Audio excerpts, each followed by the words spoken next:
Very good afternoon and welcome to the McDonald's BFNL Grand Final live from City Oval. Really looking forward to this clash and a climax of what's been a most entertaining season, and arguably the two best sides throughout the home and away season have worked their way through to a grand final. A highly anticipated one at that. They had the writing on the wall a fair way out that they could be the two sides going head-to-head in the grand final as they did in 2018. Joining me this afternoon, former Essendon assistant coach at AFL level, and you probably know him now as the reigning premiership coach at the Devils, if only for another couple of hours. Welcome, Dan. Thanks, Toddy. I better enjoy the next couple of hours. Yes, indeed. Look, a pleasure to be here, and it's a shame for myself and my club that it's not in a capacity where we're involved, but a big crowd and two brilliant sides, as you said, probably the two best sides for the year, so it should be a really good battle. And Grant McMillan joins us again after a most entertaining prelim final. We don't need to revisit that too much, given the company between us, Macca, but welcome to the broadcast. Thanks very much, Toddy. Big crowd here at City Oval. Looking forward to a fantastic contest between these two sides. So it could be a matter of different game styles, trying to win the game today. East a more contested side, and Melton relying a bit more on their ball movement. So it'll be interesting to see how the two contrasting styles come out. Yeah, the Bloods with a movie tribute on the banner to a young man, Billy Sullivan, who we lost tragically during the year. Let's hope that works positively with the Bloods' motivation rather than an emotional drain ahead of what would be a pretty anxious week for both sides heading into it in the biggest day of the year, Dan. Yeah, absolutely. It's something to enjoy. I mean, we had the benefit of winning the second semi-final last year, as did Melton this year. So, they've had a good 2 weeks to prepare, and I can tell you from experience, it's a long 2 weeks. To think about one game that for 14 days that you're focusing on. Obviously, you don't know who your opposition will be until the week before, but that first week you're trying to plan and get ahead of the curve, but you're essentially trying to plan for two sides, and then once you know, you sort of focus on that. It'd be interesting to sort of see what approach Troy and Melton took. I know it was a bit more of a refresh, regenerate early on in their fortnight off, and then some heavy training blocks over the weekend, and then being able to try and prepare and be as physically ready. East Point obviously coming off a pretty brutal preliminary final, it must be said, and overtime and a really highly contested and physical game. So again, their focus has probably just been on, and I know from knowledge of the East Point camp that they've just probably focused on recovery and being able to get themselves up and being able to stay sharp of mind to put their best version of themselves on today. Yeah, the word sharp you allude to. I was chatting to Jacob Brown and acknowledging that preparation they had into this grand final. Of course, top six oppos in 6 weeks today will mark number 7, but he's convinced iron will sharpen iron. So Melton, of course, their last 6 games against top 6 oppo have been over a period of some 91 days. So who holds the upper hand there? Would you rather go back to back against that top end talent, or do you think Melton have had a better prep? Yeah, look, there's arguments for both ways, isn't there? I think if you can actually use the Melton preparation to your advantage, so long as the players don't switch off and you're getting a really heavy block of training in. The East one, the attrition worries me a little bit. It's been 6 pretty brutal weeks. Their last 4 games, they've won 2, lost 2. And they have been highly contested in physical games. And the other thing is, East's best movers, you talk of Johnson, you talk of Brown, among some others, don't rotate heavily. So they're having a high workload, and that does have a compounding effect. Credit to them to be able to perform the way that they have and be able to get here on the biggest stage. And as we know, in grand finals, Toddy, anything can happen. Yeah, point of difference to the way that you utilised your mids throughout the season with the Devils, opting for those boys to spend more time off the ground through rotation, as opposed to East that you just touched on, who like to rest their aces, albeit mids, forward. Again, you mentioned there's arguments for back-to-back tough prep and one that's more sort of spaced out. What camp are you in with rotating that top end, either forward or off the ground? Yeah, I mean, I'm a big believer that you have to try and do it. I think your players are probably 2, 3, 4, 5% sharper when they're rotated and being able to come on and give a little bit more.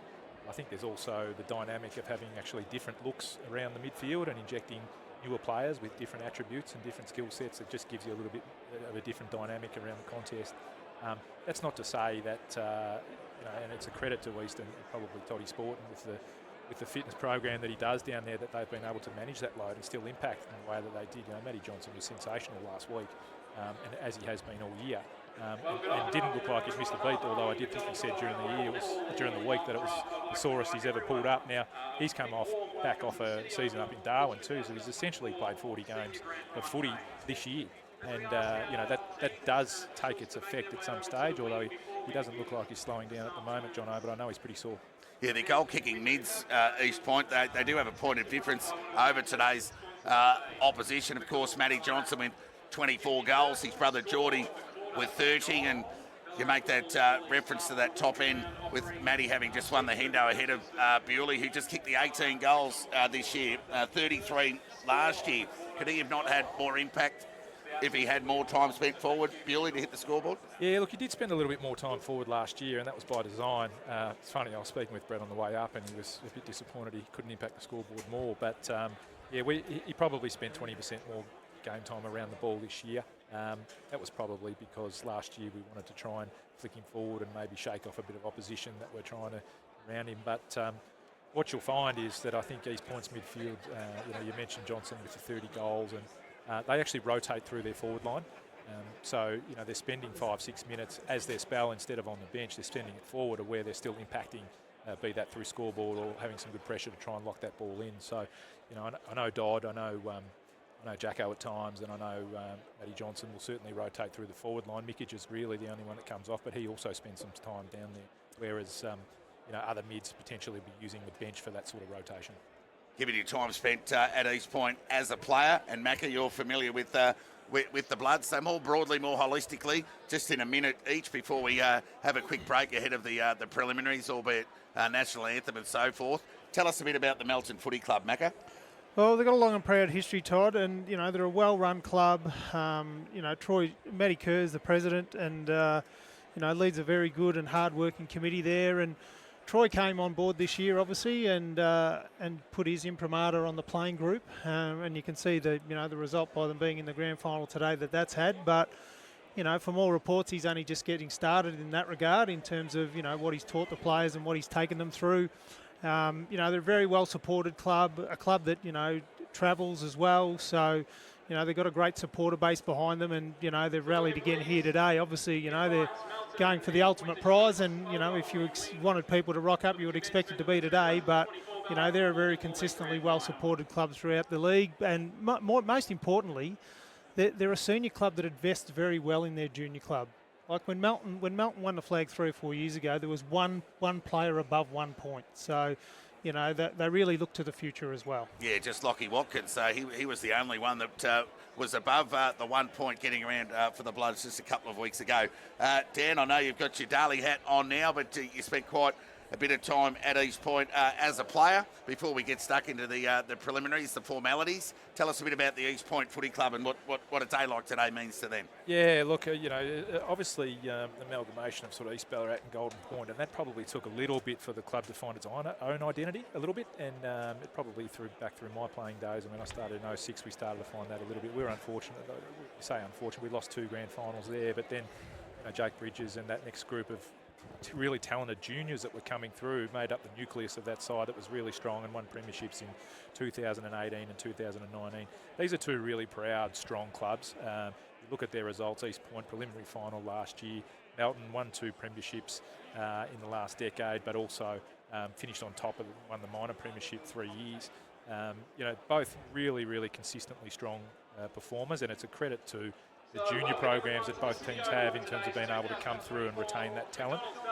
They're not high point sides, but they're very, very even and competitive, and they also play really exciting brands of footy. Well, a fitting climax to the McDonald's BFNL season here. Grand final day live from City Oval. A break and back with the action after this short break.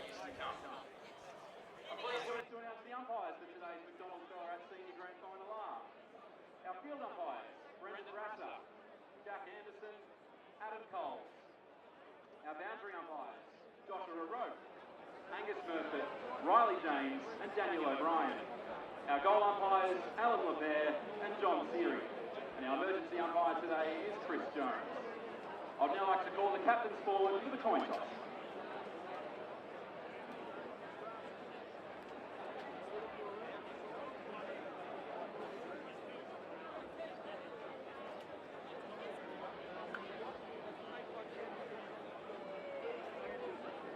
Melton have won the toss and will be kicking to the Lubber Duck end of the ground. If you are able, can you now please be upstanding for the Australian National Anthem?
Good luck to both teams.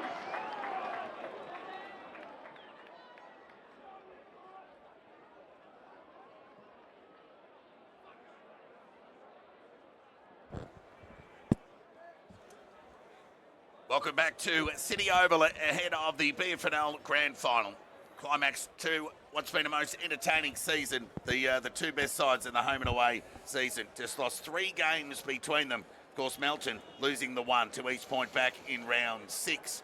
East Point lost to Darley in round 1 and Ballarat in round 18. So, and in between that, 14 wins on the trot as Dan Jordan and Grant McMillan join us for the afternoon. So, from a form perspective, who are we tipping, boys? I'm going to go with Melton. I just think that their system and they're really well coached and even contributors across. I think they've been, not by much, but I think they've been the best side all year, and I think they're prepared really, really well. They're healthy. They're playing good footy and they're in good form. I think Easter's form has probably tapered off a little bit. But having said that, I think justifiably so. We have the two best sides, although a little bit biased in that opinion. But two best sides here on Grand Final day, and it should be a ripper ding. Okay.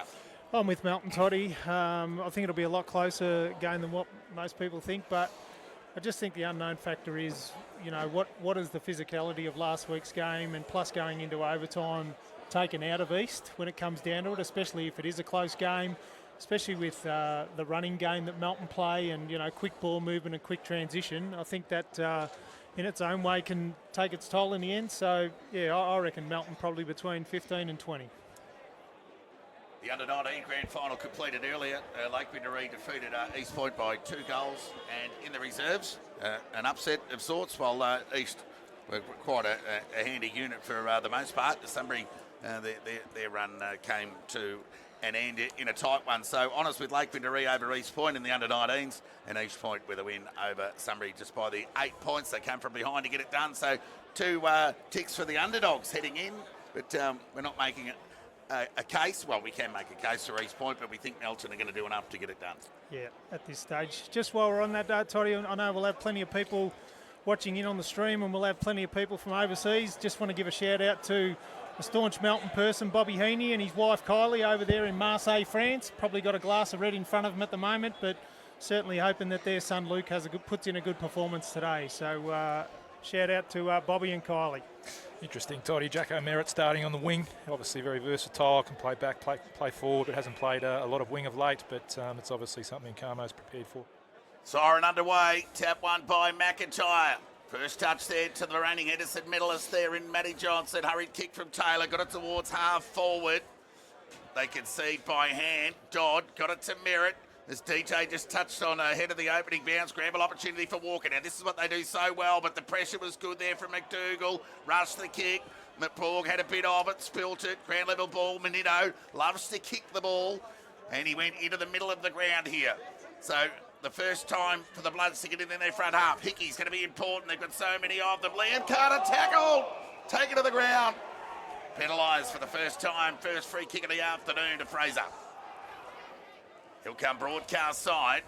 Looking there towards Jones. He's got a couple to beat. Gee, Scoble might have blocked him there unnecessarily. And, mistake there from the youngster. So Johnson gets it again. Shanks the kick. And Mawson did the cutting off. They intercept so well. Davis had to stop and prop under it. Getting the ground ball was Ronald Moronis. And sends East Point into attack. He kicked with the Ballarat Toyota end. Right of screen in this opening term.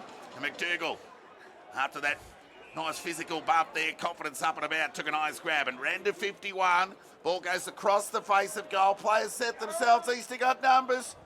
Ground level ball. McIntyre doing a small man's job at ground level. Minito's bailed up there by Robinson. And there'll be a ball up 15 metres out from the East Point goal. Jacob Brown contesting that mark in the goal square. Toddy often plays behind the ball, but he's obviously going to be giving a licence to get forward and try and impact the play. Tap one by Van Meel. Soldier like asset for East Point, has been playing high minutes all year. Of course, spent plenty of time, well, in their back-to-back years playing as a key back. But he's made this new role his own in the ruck this year. An old-school follower. Tap one by McIntyre. Swarm of players around the footy. There'll be a ball up. 2 minutes gone, opening term, no score. Scoville behind the play, just trying to match up here with point for a match-up for Jackson Merritt. Geez, if he gets the ball there, he'd be pretty dangerous just outside 50. Loose ball opportunity, grabbed by the experienced Taylor. Loves a final. One of the more experienced combatants in the Kangas lineup, and gets the first score of the afternoon. Melton highest in the competition. It scores from kick-ins, Toddy. That's a testament to their efficiency with the ball. We'll see how they go. So Walker runs away, gets it towards half-back. Loose ball opportunity. Ryan Carter couldn't gather, wasn't clean. The pressure was good there from Robinson to impact the contest. Square away a stoppage. So clean hands, all important on days like today. It's the big stage. There's none bigger. Tap one by Van Meel. Lachlan Walker. No Bewley to worry about today for Lachlan Walker. He'll enjoy the day off then. We kept Brett under pretty close attention last week, Toddy, so a bit of freedom might see him get a bit more ball. Tap one by McIntyre to Taylor. I expect him to have an impact today. Underrated player. Sidestep, dribbling ball forward. Fell into the hands of Dodd. He's a left footer. JJ. Geordie Johnson.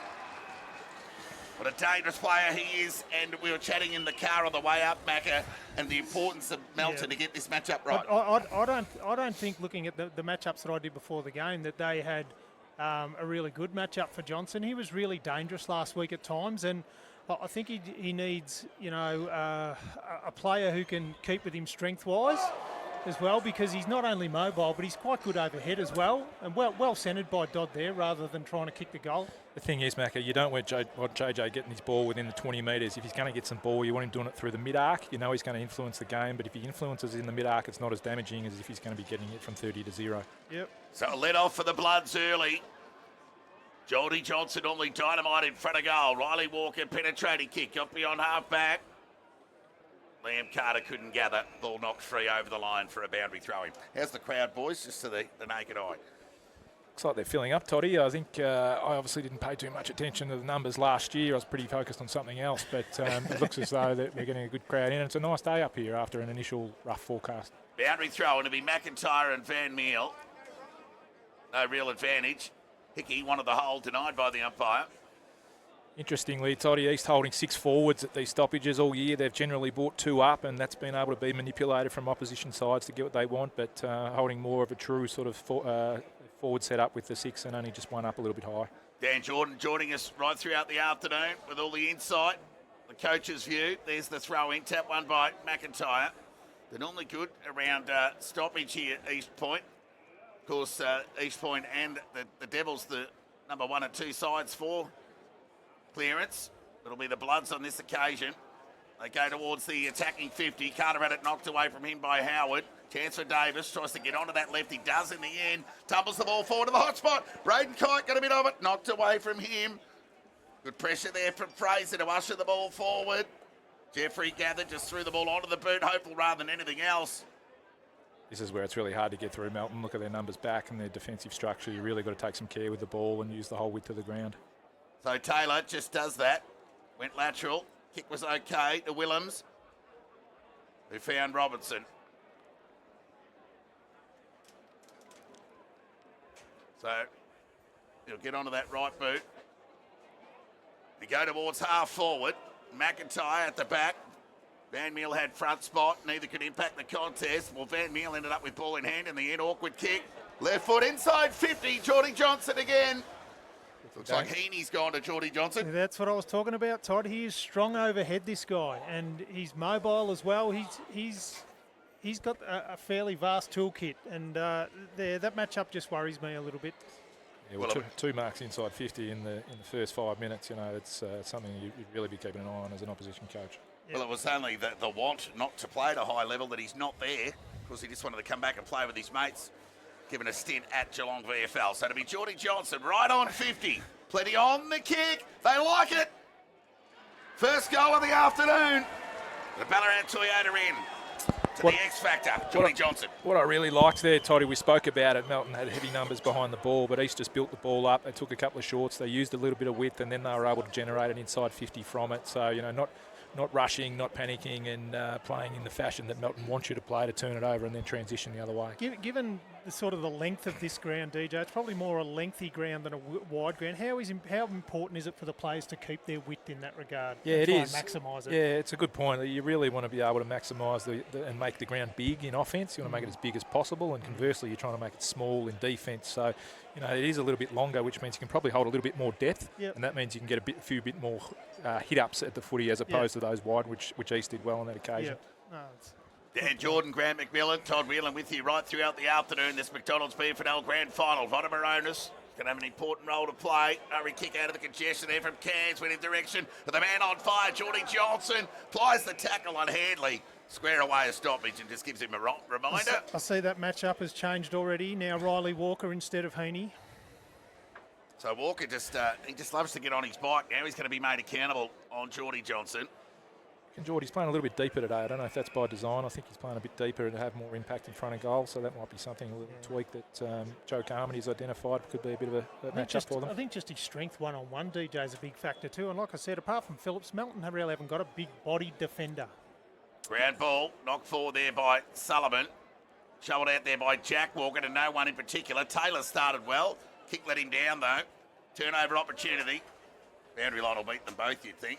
Liam Carter endeavouring to keep it in. Fraser saw it over. There'll be a throw in, attacking side of centre wing broadcast side for Melton. Keep an eye on Jackson Merritt here, guys. He'll have a licence to sort of run through and do his own thing and, you know, try and get the footy even though if he's playing behind or in front of the ball. So at the next stoppage, we'll just get you to elaborate on a player like Jackson Merritt. Such the utility, but just give us some insight on his strengths, Dan. Yeah, I know Jacko really well. We were good friends at Essendon, and he's probably high speed, but very smart and very clever, and also highly skilled. He sees the game really, really well. He's probably stiff to leave an AFL list so early. He went over to WA and won a best and fairest in the waffle. He's still a high quality player, and he showed that last week. I thought his clutch goal, which ultimately put our team out of the grand final. Blood's under the pump. Minito, loose hand pass, got it to Walker. That's the second one he's coughed up, Jack Walker. That hasn't been made to pay as Phillips from ground level shoving it out to Minito. And the racehorses away with an all too familiar territory gain, tumbling kick from Minito. Got it to outer centre wing. Cut off here, risky kick. They need to be clean. Went to ground, but the hand pass was up to the task. And they transition wide to broadcast wing. McIntyre, the big fella, had merit to account for. Did well to cover the ground, McIntyre, to square away what would have been essentially an uncontested mark for merit. What I have noticed, Toddy, Melton generate a lot of numbers in defensive 50 by getting their high forwards up and getting in. And we can just see Jacob Brown, who's just holding off behind the footy. So Melton are finding it difficult to exit their defensive 50. Boundary throw in. Van Meel and McIntyre. No real hit to advantage. It's a grand ball. Ryder Moronis knocked it out, boundary side. Chance for Cairns. Missed the target, meant for Jones. He was clean, but the pressure was good from Jack Walker. There'll be a ball up, centre wing broadcast sign. Also, 9 of the 22 BFNL Team of the Year players out there today. 5 from East Point, 4 from Melton. And 9 of the competition's leading 20 goal kickers also represented. So there's some serious top-end talent out there today. Let's not forget the coach of the year, Joe Carmody, as well. Done a terrific job with the young East Point Brigade. And the minor premiership coach too, in that breath, Troy Scoble. Merritt went to the voice of Matty Johnson, tried to ride the tackle, but it knocked away from him. Here's Brown. Lockie Walker sent the ball towards the attacking 50. Carter presented, couldn't gather. Chance there for Fraser, good pressure from Suter. And he's pinged. So finals made for Suter. He had a ripper a couple of years ago. In the 2022 grand final, he goes into the pocket, looking there towards Carter. Some accountability there from Jones to lend the assistance to usher the ball over the line for a boundary throw-in as the Bloods kick to the Lubberduck end in this opening term left of screen. Braden Kite, the Tony Lockett medalist. How many goals he kicked this year? 78. Toddy, I see Billy Jones has got the match up on him and paying some very, very close attention. Boundary throw-in. Ryan Carter in front. Van Meel doing the work even in the back line in the ruck. Ryder Moronis, hurried kick. Was hopeful. Lucky to get away with it in the end. It's just a blind kick. So they're under the pump here as Merritt just ushers the ball forward. He's had a bit of luck there, extricating their East Point. Fell into the hands of Jack Jeffrey. Again, just taking that slow, methodical ball movement with Melton's numbers back, taking the shorts. And McDougall, a mile away from home, but representing us, Dan Jordan informed us of, and he obliges again with that short lateral kick. So a bit of keepers off going on at the moment. Clearly a plan, I reckon, that Carmody and East Point have tried to implement here is not rushing the ball and giving the ball back into Melton's hands. I think they're doing it well in the early part of this game. So Merritt goes into the direction of Jeffrey, who's strong overhead. Strong body for a young man. Good size. They're certainly picking their time to play slow footy and fast footy East, aren't they? So Jeffrey, shallow entry inside 50. McIntyre in front, and his name written all over it from a fair way back. And Lockie Watkins and Geordie Johnson getting reacquainted. McIntyre goes along the line. He coughs it up.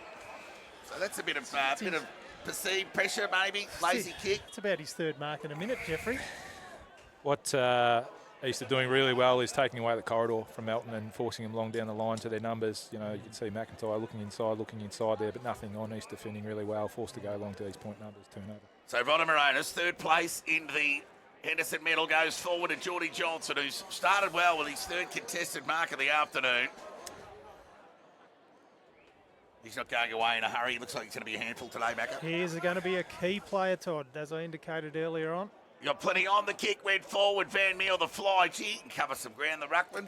Off hands over the line. Boundary throw in 15 metres around from the East Point goal. Great soldier of the club, Joel Van Meel, playing back in my days, and notched up his 200th game during the year. Has played centre half forward, centre half back, and then all year in the ruck this year. Brilliant effort. East Point lead by 8 points. Melton scoreless. Near 14 minutes gone opening term. Get that tap to Van Meel to space. Filmer couldn't gather. Nearly a high tackle on Cairns. Umpire didn't see it, but he waved his hands, play on. Merritt normally dangerous. Went forward. Loose ball opportunity. Minito just threw it onto the boot. Territory gain beyond the defensive 50. Courage shown there. As East Point will go back into attack through Thompson. Loose ball. There's the big fella again.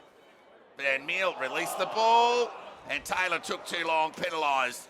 And the Bloods will breathe a sigh of relief. They're under the pump, Dan. Yeah, Melton have just got to hold on here. East are doing a lot of the attacking, have come out full of aggression, but they just need to hold on and be calm and composed and just work their way into the game. Minito, penetrating kick to outer centre wing. Now Ferrugia, who's had an excellent final series. Will get his first real touch of the afternoon. Right foot kick, inside 50, into the pocket, foot race on. There's nobody in home and it rolls over the line for a boundary throw. We just take the territory gain there, the Bloods. Pretty clever kick in the end, to be honest. Of course, you can get away with that at this level. More often than not, you see at the AFL level, they just get pinged for any clear lack of intent. Sometimes I wonder at our level whether it is actually deliberate, Toddy. Sometimes that's just a skill error. I'll give him the benefit on that one. Very good. Well, it was a drop punt. We'll give him that. Sure. Boundary throw in. Tap one by Van Meer. Now Faruja doing the ruck forward. And there'll be another stoppage. Given that you just talked about Van Meel there, you know, and the workload that he's had, DJ, like what's the backup option in the ruck for him? Yeah, he normally rucks all day, and McIntyre's not too dissimilar, as you know. But if one was to go down, it'd be interesting. Would you go a mobile option and perhaps look at a Johnson or a McDougall? Davis got some territory going into the goal square, and Carter's taken the mark, and this will be the Bloods' first score of the afternoon. Tick over 15 and a half minutes gone. It's Liam Carter directly in front. Will make no mistake here and get the Bloods back within 2 points. First real entry to a one-on-one that we've seen from Melton, and they duly have scored from it. But it was highlighting off air during the game that with the three big forwards Melton have, and East probably only having the two key defenders, could that be an opportunity for them to isolate and potentially get some one-on-one matchups in front of goal? Just having a look at that carry of that Davis kick that went to the goal square, I'd go as far as to say if there's any breeze, it is favouring the Lover Duck end left of screen. It's definitely going left of screen, and that's predominantly the way it is at City Oval. That westerly that's blowing in, and he certainly got some good penetration out of the stoppage in that kick. 16 and a half minutes gone, opening term, grand final here. East Point lead by 2 points. Tap one by Van Meel, meant for Dodd. Lockie Walker strong over the ball. And so too Dodd to lend the assistance, square it away, and we'll have another stoppage in the middle of the ground. Conrad Faruji, you mentioned before, Toddy, has done a brilliant job of being pinch hitting those ruck minutes. He's just gone in for this 5 minute stint here, and that's exactly what he's there for, to get that clearance and be good at ground level. Well, he didn't let you down, Dan, and he found Davis, who was told to play on by the umpire. Kick went forward. Penny back, strong mark. Taken there by Thompson. You come with the right boot, comes broadcast side. Robinson the fly. Took a nice grab, the youngster. Good for him to get his hands on one early. I thought he didn't have his best game last week, Strawn Robinson, so that'll give him a hell of a lot of confidence. So Brown gets the hand pass over to Dodd. Outside of the left boot, poor kick, cut off there. And it'll be Phillips with ball in hand. So he'll send the ball back in the direction that it came, to a 2-on-1, favouring East Point. Howard got the spoil. Canny was there to gather the ground ball, but was tackled, taken to the ground. So interesting, no vision from Phillips to switch or get into the middle of the ground there, Dan, rather than sending it back in the same direction it came. Yeah, you've got to be brave at times. He looked in. I thought he had an option on. He decided against it. Here's JJ running up to the stoppage and doing his own thing and impacting. Melton going to have to be really, really careful with that. So if you were Troy Scoble, you'd be a little concerned, or you just at ease at the moment? No, the players are finding their feet. I think Melton have settled in the last 5 or 6 minutes, and it's a long game. It's just a matter of not panicking when the other team has momentum and minimising the damages. It's such a game of ebbs and flows. Boundary throw in for Ruja. Van Meel, good use of the body, threw the ball onto the left boot towards the attacking 50. Mark taken there by Watkins. So a chance here for the Bloods. So Watkins looks inside and found Hickey unmarked on half-back. So it's quite an important player, a link-up player between the arcs is Hickey. He averages 27 disposals a game. And Max Scoble takes an uncontested mark. That's more of the Melton in the last sort of 3 or 4 minutes that we like to see. And I mean, they averaged over 90 uncontested marks a game. They haven't had that opportunity to do so yet. Well, how about that for a grab? That was Liam Carter who put the ball out in front of Kite. Braden Kite's got the footy. Liam Carter, 2 big marks and influences, and kicked the last goal and potentially a goal assist here. And that's what I was talking about with these points, key defenders. Are they one short? Can they isolate that? Can they take advantage of it?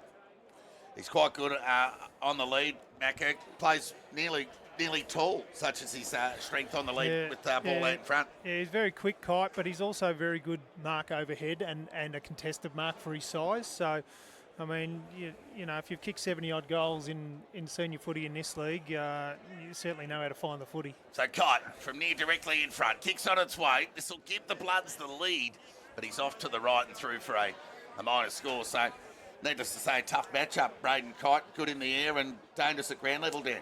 Oh, look, it's always going to be hard when the ball's coming in like that. He had the open 50. There was that brilliant mark from Carter and be able to wheel and go and put to space. And he's so quick off the mark, Kite. quick off the mark. You can't give him your back shoulder, but then when you put him in front and there's space in front of him, he's going to be hard to stop. Yeah, the kick from Liam Carter was almost as good as the one-handed grab that he took. So East Point lead by just that 1 point. 8 plays 7 here. Time on opening term. East Point bring the ball back into play. Geordie Johnson. 4th mark, Toddy. Yeah, you earmarked him as a player to watch. The X Factor. Look to give East a hope. So there's Farrugia. He's starting to get a bit of accumulation of his own since he's gone into the ruck. Howard concedes by hand. Back to Brown. High up and under kick. Heaney the fly. Couldn't take the mark. Mawson found Scoble, who went with the old tumbly kick. Forward. Carter's got it again. This time it's Ryan. And this bloke is an absolute beauty with a shot on goal. I'm going to back him in from here, boys. I was going to say the same about Kite on the last one. Thankfully I didn't because he missed it. So hopefully you haven't mozzed him, Toddy. Yeah, indeed. So, Given that he does have that licence up the ground, Geordie Johnston, DJ, coming back the other way, who do you give that responsibility to for him? Yeah, there's a number of things you can do. You can put someone on to just go with him everywhere, or you can send him up and say, you know what, if you're going to influence up there, and as you saw with that kick, it actually ended up being a turnover. So we'll give you the possession up there, but we'll get control of the ball here, and they were able to get an inside 50 because of it, and a goal. So Ryan Carter gets it done, and he matches brother Liam on the goal front with one apiece, and Melton, more importantly for Bloods fans, get the lead for the first time this afternoon. Carter boys have a goal each. Geordie Johnson, the ever dangerous Geordie Johnson, has one at the other. Probably should have two, given he missed that opportunity by his standards. Quite pedestrian, really, as he smashed it into the goalpost. Gut feel, Toddy. Melton on top the last 5 minutes, settled into the game, starting to look a bit more like composure. And East lost a bit of forward structure there, and Melton, that's exactly what Melton want and how they play. Yep, let's see if we can get a response. A Scoble, hurried kick forward. There was some good pressure on Rodamaronis from Davis. I see Jackson Merritt's gone back into his conventional position in the back line rather than on the wing there, Dan. Yeah, I think basically they just did that to slide in behind the ball, but it's always a bit of chess with these things in terms of how you free up your best players and how, as an opposition coach, you mitigate it. Yeah, he's quite the insurance player, or assurance player, really. Take your pick. Hurried kick forward there from Hickey. Look out, Davis. Went to ground. Ball got shoveled out. They need to be clean here. Matty Johnson. Henderson medal winner early in the week. Sent the ball towards centre wing. It's been cut off there by Handley. Been a good player this year. He's only played 10 or 11 games. Came back from an ACL, Todd. Out in the Farrugia direction. Did well to get the ball to ground. Hurried kick, though. Away from the East Point defence. They want deliberate. Will they get it? It was touched. And there'll be a boundary throw in on half forward, out of sight of the ground for the Bloods. Really important at these stoppages that East Point reset their forwards and not live up the ground. Melton are so good at defending behind the footy. They want you to kick it to their numbers and be able to take it the other way. So it's just important that East Point forwards work really hard to give an outlet, but also then get back to reset. So it looks like Lockie Walker's got the job on Matty Johnson. Speak of the two, they go to ground and square away a stoppage. So if you've just joined us this afternoon, Dan Jordan, Grant McMillan with Todd Whelan right throughout the afternoon. The Carter boys have a goal apiece for the Bloods. Geordie Johnson, the sole goal for East Point. Chance for Filmer, out of stoppage. Had a chance to hit Rodamaronis. Missed him, opened the door for the Bloods. Now this is where they make you pay, the Bloods. If you miss targets, they only need the door ajar and they make you pay, Dan. Saw Filmer rolling up there and have an impact at stoppage. That's where Melton will get a drop off behind the ball. Happy to contain numbers behind and see if you can find a way through them. Yeah, it's really dependent upon the exit that comes out of that stoppage as to how positive he's going to be, isn't it? Well, Melton are normally quite trusting and very good with exits, but East Point maybe just with that tough prep, they've been opting more for territory out of stoppage than having a deliberate exit plan. Kite, hurried kick forward. Brown went back and push and or mark, take your pick. So the self-proclaimed Mr. September gets some impact. He is. He's a very, very good finals player. I remember I got him down to Western after watching him as an 18-year-old get best on in a Central Highlands grand final. Kick to outer centre wing. McIntyre covering some ground. Got an important spoil on the ball. Saw it over the line. And into the dugout of East Point. Joe Carmody getting some elevation. You too don't mind a bit of elevation watching on, Dan. You like to get even up on top of the coach's box, even when there's not something purposely built there. Well, I see they've actually put a scaffold up this year. They didn't know they might have taken my lead from last year. But yes, I do prefer a bit of elevation. I feel I can just see the stuff around congestion a little bit better.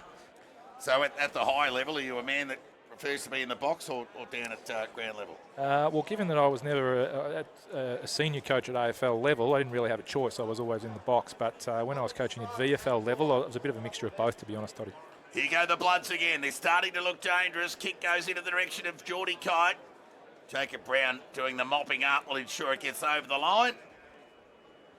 And for a boundary throw in some 50 metres around from the Melton goal. And as you touched on, Dan, Melton quite settling into the contest, Macca. Yeah, they're starting to get some of their system going, and really holding the ball in their half pretty well at the moment, Todd. Last 5 minutes, they've put Geordie Johnson spare behind the ball, just in defensive 50. They don't want to give up another one here. Rodder Moronis could have been pushed there by Hickey. The umpire agreed in the end. So Manny Johnson took the advantage, which was strange because he didn't really have a target forward. He was hopeful rather than anything else. Chance here for McDougall, but he's run out of space, but somehow kept it in. He gave it back to Filmer. Promising young player. The kick let him down. And there's Melton's numbers, particularly with JJ going one behind the ball. So Phillips got the ball to Minito, who found Sullivan, who's got a short option there in Borg, who hasn't had much impact yet. Speak of the devil, dangerous player, quick hands, that was clever and clean. Jack Walker got it to Minito. Meters gained players, Minito got it inside 50. Kick wasn't the best. Brown will play the percentages, went the soccer, he'll do it again. Got East Point beyond the defensive 50. Clean hands from Cairns, got it back to Brown. Squaring kick meant for Robertson. His gather was good. Coughed it up by hand of Benito, who pushed forward. Deep kick into the goal square. Carter! Liam Carter's taken the grab. Brilliant kick. East Point had 4v1 back there, and he just did enough to put it over the head and to Carter's advantage, and a great exit. They're playing good forward half footy at the moment. He's really finding the advantage in those one-on-one contests, Carter, isn't he? Using his body well, and they're finding it hard to move him, and he's making the most of it. Well, they're just a tough matchup. Ryan Carter's not getting off the hook. There's Liam Carter. There's the two Kites. Quite a versatile front, dangerous six. As Liam Carter gets his second of the afternoon. Melton gets 3 in a row here at City Oval. 27 and a half minutes gone opening term. One player is really starting to have an influence on the game is, you touched on Toddy Manito. He's had the last 3 inside 50s. He's getting freed up behind the footy with East Point, trying to go into a bit of a defensive mindset and not give up too much before the end. And he's had the last 3. He's starting to look very, very damaging. He's a high metres gain player, as you said, and he's getting his hands on the footy and uses it really well. Yeah, he had a couple of copy-paste performances against the Devils with his run and carry off half-back, both at McPherson Park in round 18 and again in that second semi-final. Yeah, I know, only too well, mate. He was a very, very influential player in both of those games. Ball up, tap one by Van Meel. Got it to Rodder Moronis. East Point need a kick, and Matty Johnson sent the left ball out. Borg gathered, and he'll just square it up to Mawson.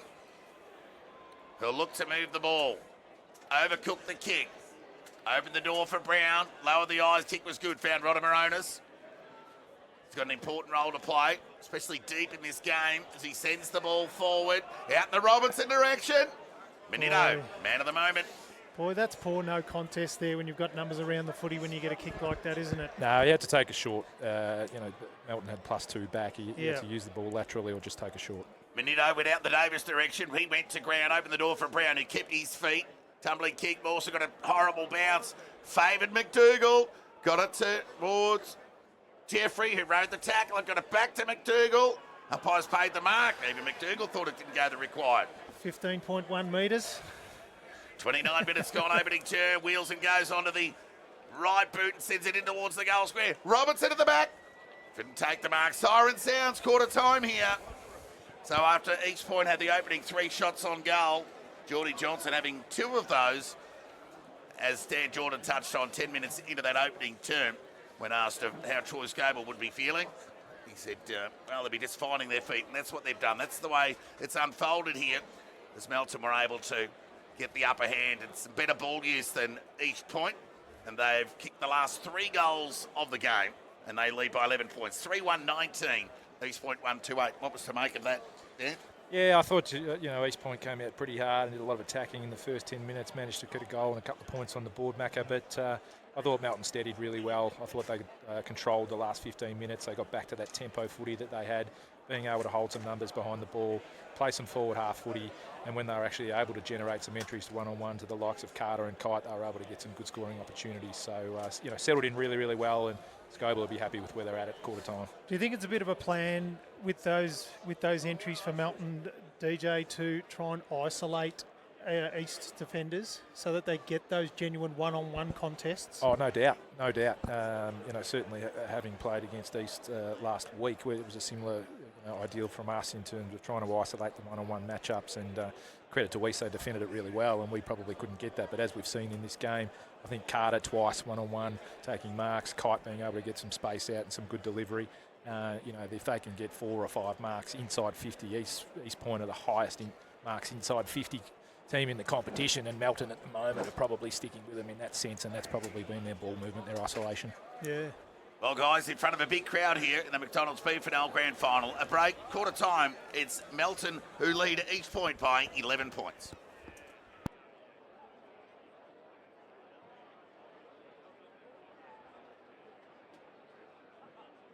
There's one name you can trust for all the stories this winning season. This is Winning Season News. Bringing you the major events. I won a car. This is huge news, Lisa. It happened right here. The highs, the lows. Sir, is it true? No comment. The cheeseburgers. I want a cheeseburger. A news source you can trust. Nationwide, 24/7. The drive-through is busy. Powerful stuff. The Monopoly game at Macca's returns Wednesday. When's this going to be on TV?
11 points. Just waiting for the stragglers to come off. Dan, just quickly, what do you think Troy Scoble and Joe Carmody would have had to say to their boys? Look, I thought Joe would probably have looked at the blueprint from the first 5 to 10 minutes and how they played. I can see he's already sent JJ deep to the goal square here, try and isolate him and McDougall with their other forwards up high, see if they can get some clearance game. If I'm Melton and I'm Scoble, I'm just probably looking at that last 15 minutes in terms of how we want to play, using the ball, tempo footy, holding our numbers behind, keeping it in our forward half and being able to generate some one-on-one matchups forward. Right on cue, siren sounds to get the second term underway. Each point kick to the left of screen, the Lubberduck end, which we think is a little bit of a breeze advantage. Now, Matty Johnson gets an all-important clearance, shallow entry inside 50, and they combine as they so often do, the trusty Bloods defence. That was a good kick into that breeze there from Phillips and found Lachlan Walker. Great play from Walker, and that's where Johnson gets the clearance, but then Walker spreads on him and gives him the outlet, and that's where Johnson will potentially be worked over. So he goes along the line, broadcast side to half forward. At the back, Carter juggling attempt, didn't get enough of it. Jones needed to be clean. He wasn't, he couldn't gather. Brown could, though, fight it out to Jones. He was dispossessed. Hot footy, Davis. He's dangerous. Goes forwards. Speaking of dangerous, Johnny Kite. So Kite in the pocket. We'll go back and have a shot on goal here. Perfect start, opening minute, second term. Gee, really important contest there. Like, East had their chances to clear that contest, and, Melton obtained possession, bang, get a quick handball. Davis, penetrating kick to a one-on-one Jordan Kite in the 50. I'll tell you what was important was Ryan Carter bringing that ball to ground 3-1, Jacob Brown going back, and then they're able to clean up and get it forward to that one. Geordie Kite controlled it like a pro golfer with a pitching wedge from about 30 metres out. But the draw is cannon into the goal post, so a poster at each end for both sides. So we'll square that away. Melton lead by 12 points, and the trusty boot of Merritt will bring the ball back into play. How about the kick? Excellent exponent of the drop punt. The run and carry from Jeffrey. Rode the tackle, released the footy. Molan's been quiet. Benito hasn't. He's been very busy, but coughed it up to Van Meel, who sent the ball towards the attacking 50. Taylor was strong. Free kick was there. McDougall took the advantage and found Jeffrey, who's covered some ground, and he'll go back and have a shot on goal. Real courage from Taylor there. He knew that there was some contact coming, stood under the ball. Good lad. Yeah. And good experience there from McDougall. Like, just kept the play going. Thought, well, if the umpire's going to pull it up, he'll pull it up. But I'm gonna roll the dice and see if we can get the footy forward here. Yeah, composed. And Taylor, he'd be a 200-game player just about, wouldn't he? He'd been around the traps. Been around for a while, and I thought he, when he had to go there, he did, and they got a resultant shot on goal. Important kick here from Jeffrey. Umpire didn't have much work to do as he saw the ball sail over his head. And Melton, well, East Point get the all-important first goal of this second term to stay in touch of the Bloods. 2-2-14 East Point. Trail Melton, 3 goals, 2-20. 2.5 minutes gone second term. Bit of carry with the breeze with by foot to the Lubberduck left of screen end, Macca. Yeah, he would have been a good 40 out there and probably 45 by the time he kicked it, and he got the journey very easily there, Jack Jeffrey. It's going to be really important that East Point maximise their opportunities in front of goal. Melton are going to play more, have more of the ball in their forward half. East Point are going to have to maximise it when they're up there. It's going to get it into the right hands. Van Meel won the tap. Hickey, we've seen him do this a few times. Hurry kick to half forward. Erickson in front. Brown, the discipline spoil. That was a better gather from Cairns. The release wasn't so good. Meant for Rodamaronis, but they coughed it up. Fell in the hands of Erickson. Carter had it knocked away from him. Important hand. Look out. Kite crossed the body. Kick smothered. Not out of trouble yet, East Point. But here come the reinforcements through Merritt. That's a clever kick, almost. Just missed Filmer. But Jeffrey's been good. He gathered cleanly. High up and under kick. It's all Bloods. And Phillips will take an uncontested mark, much to the disappointment of McDougall. Just took his eye off the footy there going forward. McDougall just lost sight of the footy, and Phillips faced the footy and ended up with the mark. He just got a bit disorientated there, Bryson McDougall. Not sure the kick helped.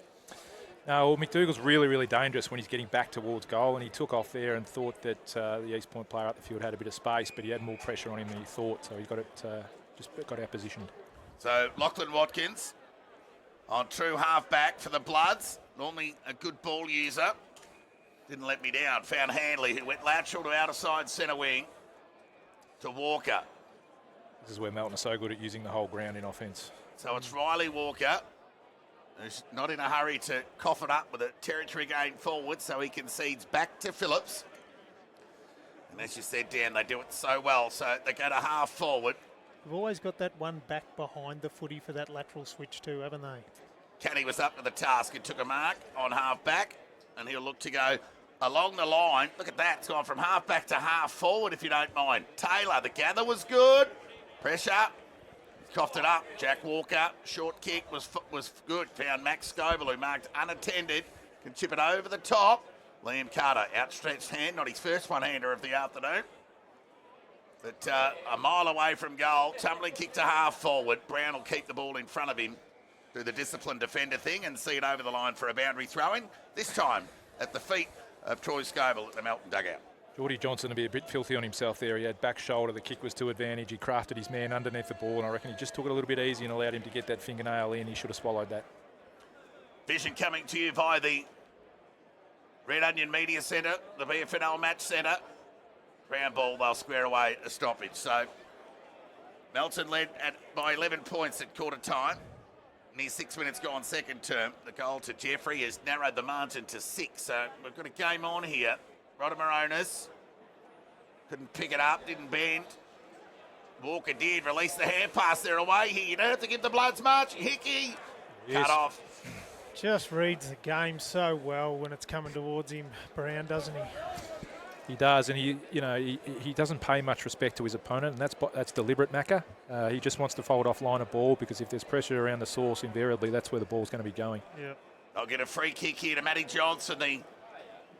Matty thought that it was for him. Such was the confusion. It was actually there for McDougall, who went short to Rodamaronis, who's had an almost game. He's been in the action quite a bit this afternoon. Kick went forward, meant for Melton. Couldn't hang on to the mark. Ground ball.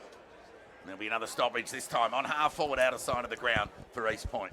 Much better build-up by East Point there, though. You can see now that they're probably not trying to bomb that ball into Melton's numbers, trying to take those shorts, build the ball up. Tap one by McIntyre, went boundary side. And I thought they did that a lot last week, DJ, and I know they were kicking with the win for 2 of the 4 quarters, but they certainly didn't do Bryson McDougall any favours last week by the way they kicked the ball to him. And I know you guys applied a lot of pressure, but it certainly made it a lot harder for him as a forward. What you've got to do when you're trying to build the ball up is actually hold your depth so that you can allow your players from the ball and behind the ball to actually get into those spots to be able to generate. You don't want to be leading up, all right, and living high up the ground because Melton will just hold their numbers behind. Yeah. So an arm wrestle of sorts in the opening 7 minutes of this second term. Just the one goal to Jeffrey. So Melton a little slow to start again, as they were in the opening term. Well, we thought East Point had really come to play early, and that's what they did. Well, they just kicked the opening goal, and then Melton steadied late with the last 3 goals of the opening term to earn that quarter-time lead that's now been reduced to 6.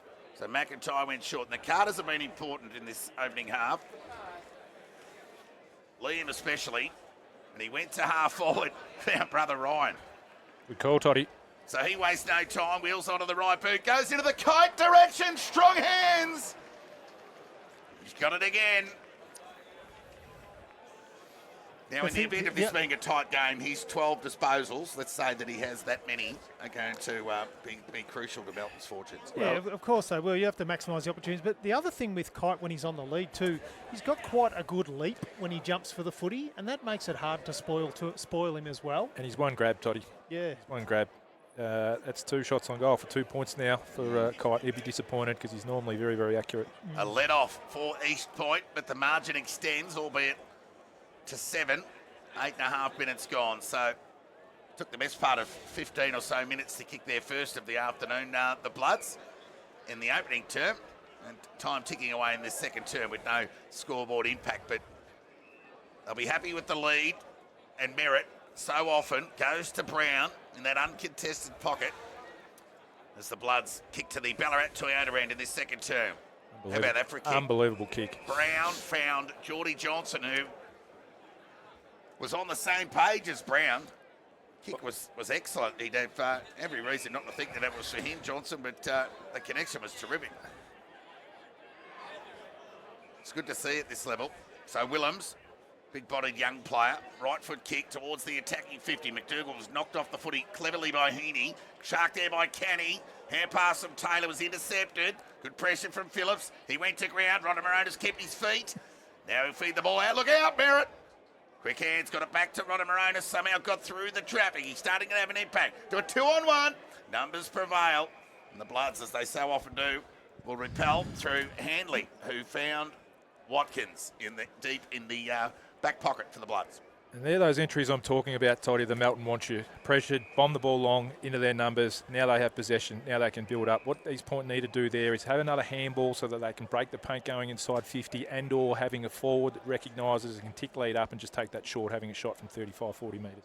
Riley Walker, nice kick, goes into the Wards direction of Handley. He's had a couple of grabs today. That was nearly a clever soccer there from Merritt. Went through the hands of Johnson. Follow-up work from Merritt. He ran past the footy. Kenny gathered. Got it towards Todd, who sent it forward. Loose ball opportunity here for Melton, who just knocked it forward. McDougall was loaded up for the volley, but the ball had just gone over the goal line. Through for a rush behind. He is so strong in the contest, one-on-one, Phillips. Like, he doesn't get shifted off his feet much, and I don't know that that's going to be a great strength of Bryson McDougall's either, to try and outpoint him in that manner. This game's just looking for a moment. The crowd's a bit calm at the moment as Brown gathered. Via the hand pass out. He's starting to have an impact. These last 20 minutes have been good, Brown. Dodd went looking for Johnson. Called it even as Hickey got an important spoil. Ronda Moronis has been industrious, and he applies the tackle on McIntyre. Yeah, his last 5 minutes, Mikic has been really solid. He's had 3 or 4 clearances, laid a couple of really big tackles. He's up for the fight. He is a contested beast, isn't he? All up. He's just hard at it. East Point, tap one by Van Meel.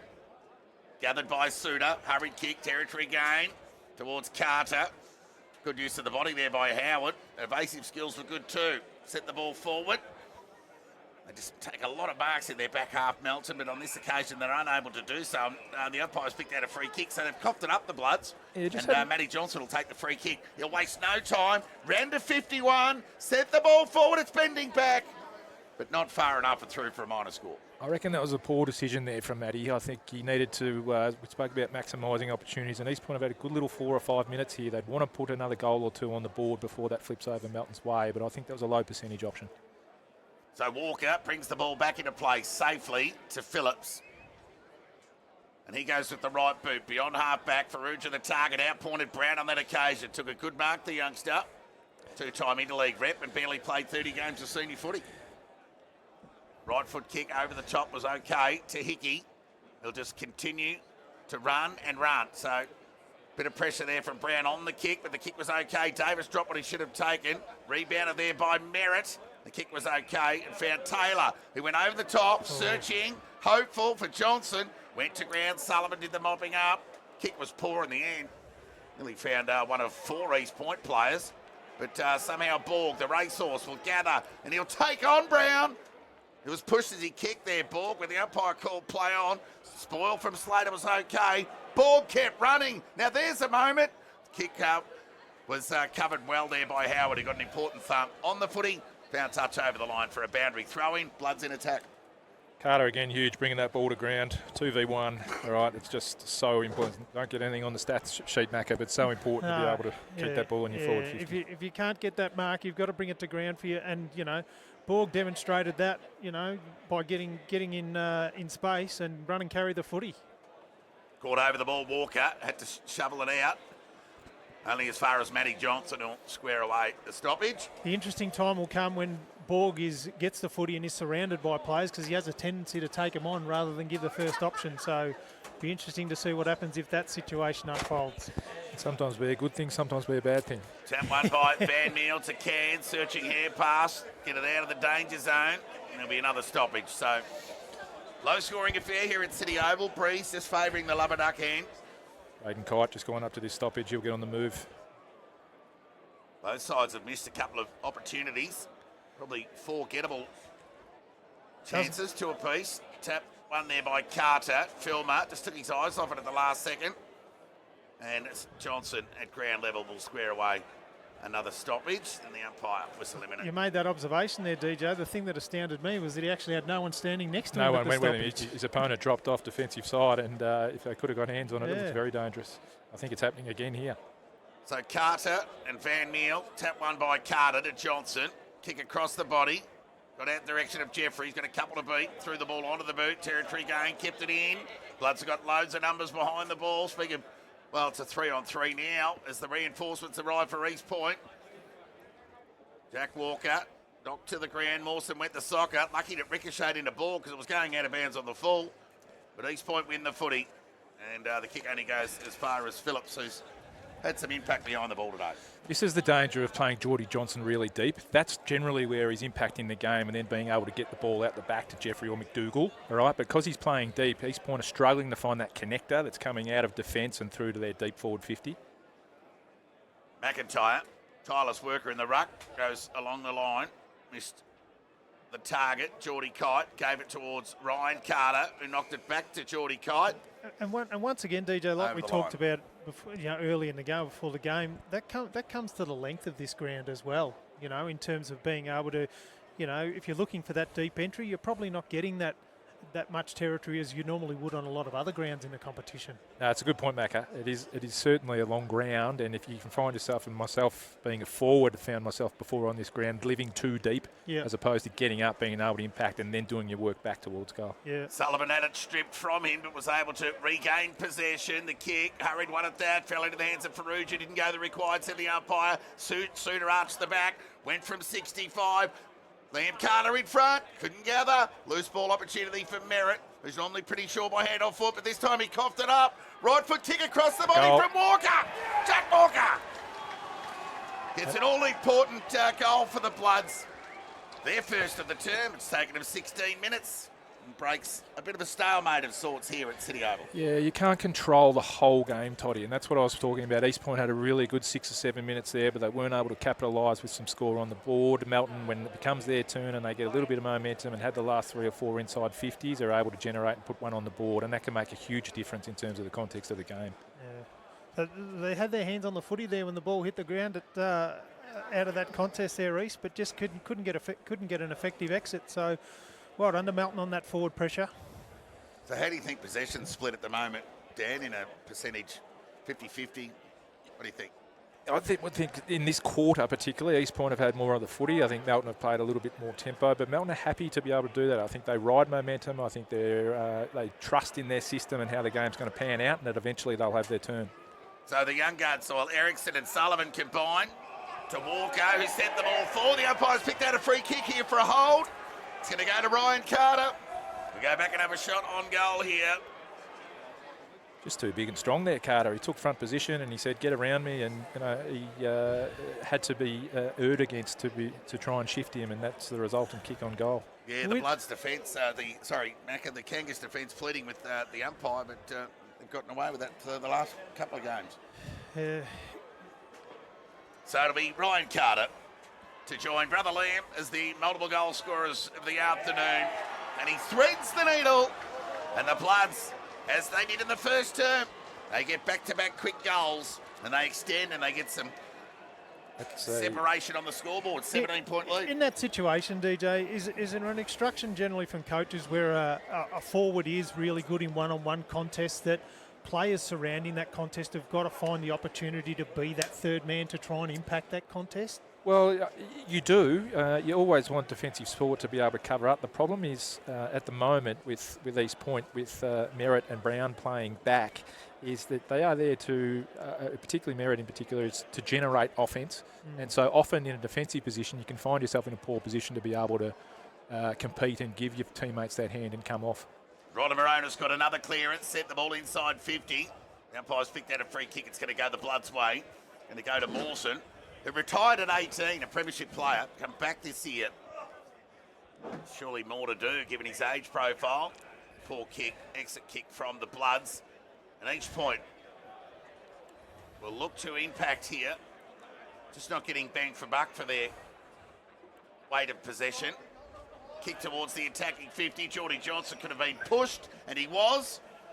He's able to kick this, Toddy. I wouldn't be surprised if he has a shot, and then we'll make the journey. Well, the first one he kicked, he was right on 50 when the goal he kicked in the first quarter to the opposite end. So, yeah, you're right. I mean, he'd be every chance of kicking this. Well, I think he's right in the stream with that breeze behind his back as he'll kick to the lover duck end. Geez, we all love a good duck, Dan. There's Johnson from 60 metres. Set sail. Has he got the journey? We'll wait and see. He has. That's a great call, Dan Jordan. Geordie Johnson from outside 50 gets his second. And East Point back within 11. Much needed goal. But what I did like is he was presenting up the ground a little bit there, not living in deep in that 15 to 20. Presented up the ground, but able to get a contest, wins himself a free kick, and particularly with the aid of this small breeze, he was able to get the journey. It's a great goal and much needed one. Yeah, he is very, very strong overhead, and I'm not sure that they've got anyone that can actually go with him in the air one-on-one. He's now gone into the middle, so he wants to try and insert himself into this game, I think. Bit of a roll the dice from Carmody. I think opposition coaches don't mind it when Johnson goes into the middle. Speak of Geordie and Dan. Yeah, well, what you'll find is that you can see Matt Johnson has gone deep, and that's how the mids get their rotation. Dodd and Mickey Jutt will go forward, and that JJ can spend some time around the ball where he's equally as dangerous. Shallow entry inside 50 from Cairns. Kick let him down. They're still holding the ball. Riley Walker, you're gone. So an opportunity for McDougall from about 40 metres out, 45-degree angle. They get the margin back to 5 and some bang for buck of that possession that we spoke of earlier, Macca. Yeah, you've got to maximise your opportunities, as DJ said, and, you know, when that ball gets inside your 50, you've got to apply that pressure to keep it in there so that Melton can't get their exit running game going. So this is the end result, and hopefully he might be able to convert. Important kick, time on, second term. That's the kick. That's a ripper. Straight through the middle. Little or no work for the goal umpire except to put up the 2 fingers. And East Point on the back of back-to-back goals are within 5 points. Stick with us right throughout the afternoon of the BFNL match setup by the Red Onion Vision. Dan Jordan, Grant McMillan and Todd Whelan bringing you all the action. Overcast skies on the league's biggest day as the 2 heavyweights who've lost just the 3 home and away games between them for the season. They're going head-to-head in a real tight battle. Time on, second term, Melton lead by 5 points. Are you finding it, DJ, at the moment from what you're seeing?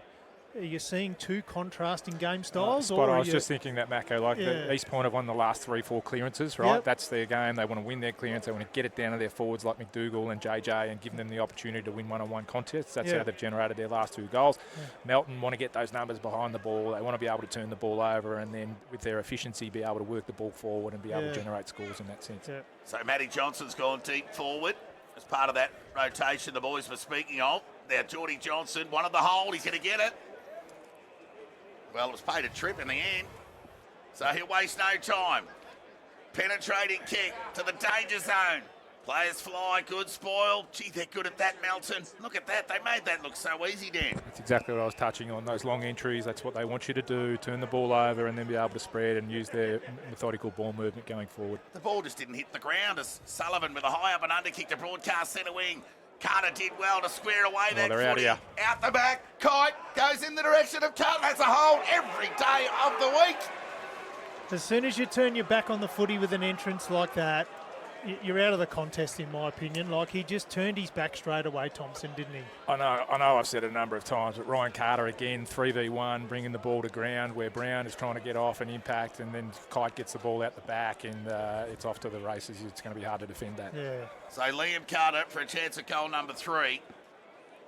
And a steadier for the Bloods, given the Kangas last 5 minutes with back-to-back goals of their own.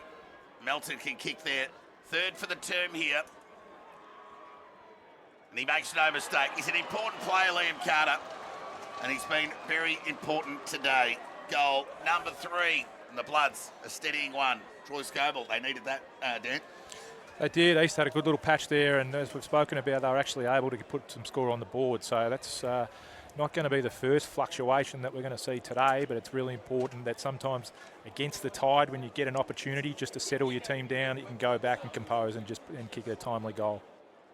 Anything to get out of the first half of both quarters, little or no score, and then the game really opening up in the second half. I think we've probably had 9 of the 10 goals kicked in the second half of each term. Quite a common thing, Toddy, when fatigue sets in a little bit, and particularly in a heavily contested game such as this one has been, that the latter stages of the quarter is when you find you get more scores.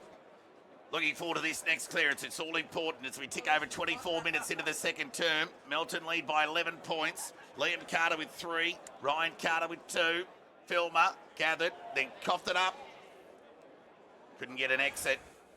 Blood's keen to keep it in. Matty Johnson back at the coalface. So just for those couple of minutes that Geordie Johnson spent in the middle, Melton kicked 2 goals. Tap one by Van Meel.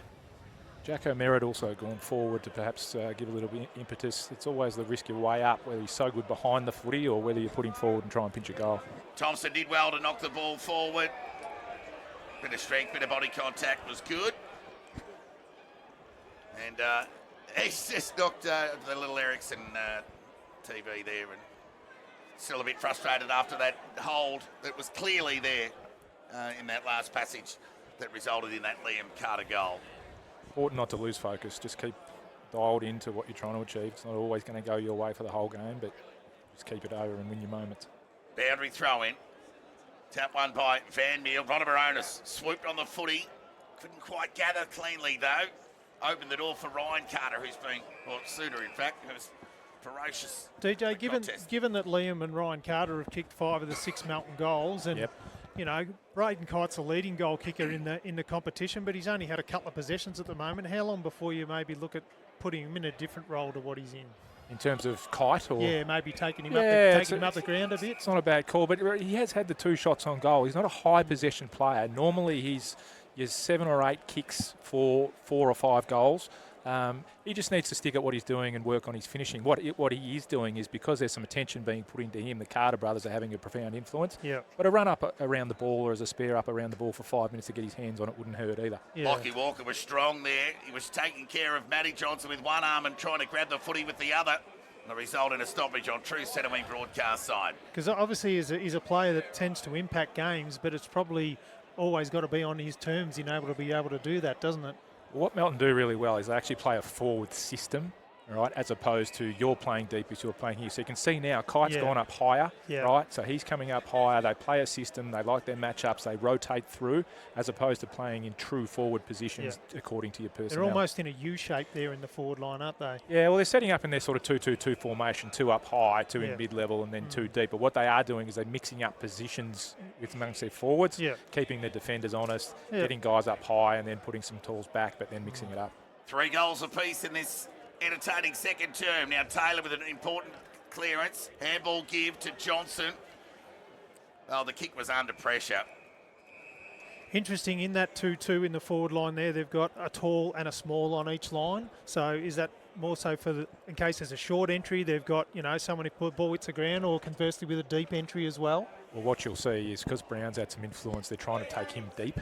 Right, to minimise his influence on the game. In his last sort of 10 minutes, he hasn't been able to get his hands on it. Matty Johnson, hurried kick, cut off there by Minito, who's had a human second term. That kick was terrific and found Ryan Carter, because he was like Superman in that opening term. Right foot kick from Ryan Carter. Looks for brother Liam. Couldn't hang on to the mark. Had it knocked away from him. Reinforcements arrived. And again, it'll be a baller. Really liking Ryan Carter's influence on the game at the moment. Yeah, that's when you want your better players making an impact, isn't it? This is the day to do it. And he won that tap right on cue. He had a couple of good calls today, Dan, as Matty Johnson with a territory gain. He's probably had the last 3 or 4 clearances, and they haven't gone to an East Point player, unfortunately, for the Kangas. So Jack Walker with the rebound. He went short. It was okay. Might be Heaney with ball in hand. It is. So that awkward-looking left foot goes forward. Spoil at the back was good from Van Meel. Well sharked there by Willems. Quick hands, got it to Thompson. Clearing kick. Minito, ground level ball. Gather was good, so was the hand pass. Mawson, right foot kick into the pocket.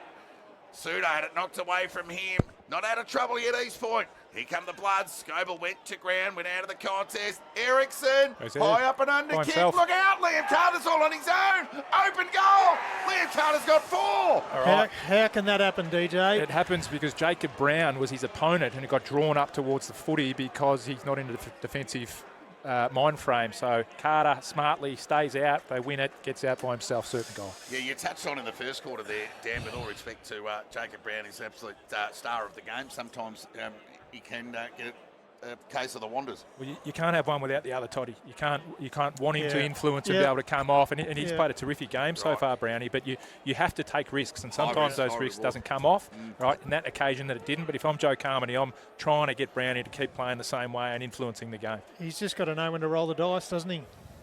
Ball up, the restart, tap one by Van Meel. 7 goals kicked for the term. 4 to the Bloods, 3 to the Kangas. Stick with us, we've got a game on. Right foot kick there from Suda. Had a couple of good touches. Nearly a hold. Umpire did well to let it go.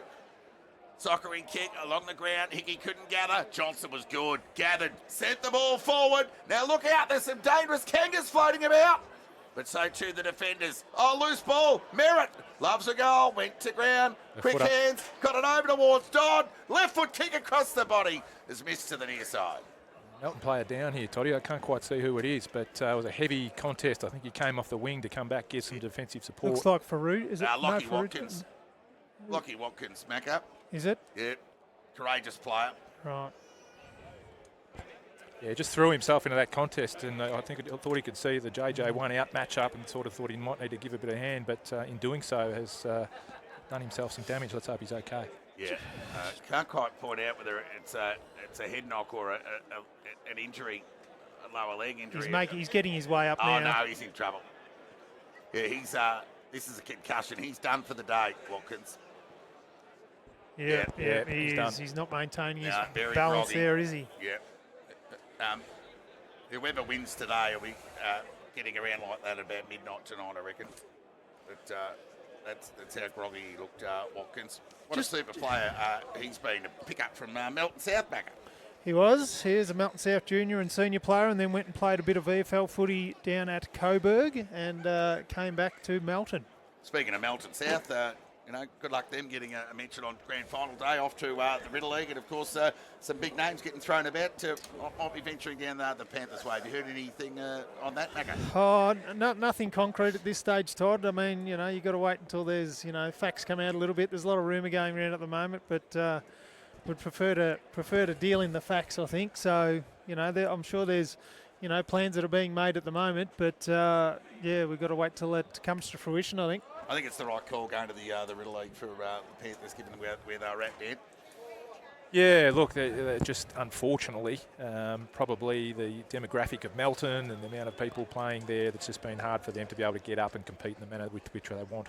Riley Walker, penetrating kick to half-back. Manito dropped it and pinged rightly. Good call by the umpire. Yeah, really important last couple of minutes of this second quarter here, Toddy. If East Point get another one, they'd go in pretty bored, whereas if Melton get another one, they go to 20 points up, and that's starting to become a margin that's going to be hard for them to peg back. Heaney. And as I say it, siren. Siren sounds. Quarter went the best part of 32 minutes. Oh, we're on here. And some physicality creeping into it. 4 goals Melton kicked for the term to East Point's 3. And as we have it, the Bloods have outscored East Point in both quarters and have a 16-point lead. Is that a fair state of the game? 16 points to the Bloods, how do you say? Just doing enough at the moment. East Point are trying hard. They've had enough opportunities in front of goal, but Melton are just backing their system and playing some really even footy. The Twin Towers up forward is probably what's worrying East Point, I think, at the moment, with the majority of their scores coming, and they don't look to have to be able to defensive capacity to be able to match them up one-on-one. So that'd be something certainly I think Joe would be addressing at half-time, and Melton would be pretty comfortable, I reckon, where they're at. Really important third quarter coming up. Yeah, you boys touched on that it might be quite a defensive game heading in, and the game, bar the Carter brothers, has really lacked some wow moments with all respect. Hopefully we'll see some of them in the second half, but Melton, led by the Carter boys, are on top here at City Oval at the main break. Melton 7-3-45, lead East Point 4-5-29. After the Bloods led at 11 at quarter time, they extended marginally to 16 at the main break. The goal scorers, Liam Carter with 4 for the leaders, Bloods, Ryan Carter 2 and 1 to Jack Walker, whilst for East Point, Geordie Johnson 2 and 1 each to Jack Jeffrey and Bryson McDougall. A well-deserved break, back with the third quarter action and the second half of the BFNL's grand final here at City Oval. Join us in about 10 minutes' time.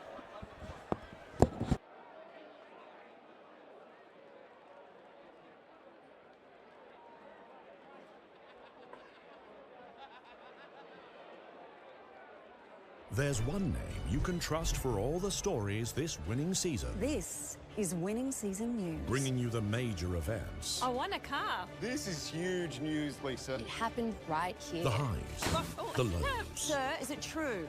No comment. the cheeseburgers. I want a cheeseburger. A news source you can trust. Nationwide, 24/7. The drive-through is busy.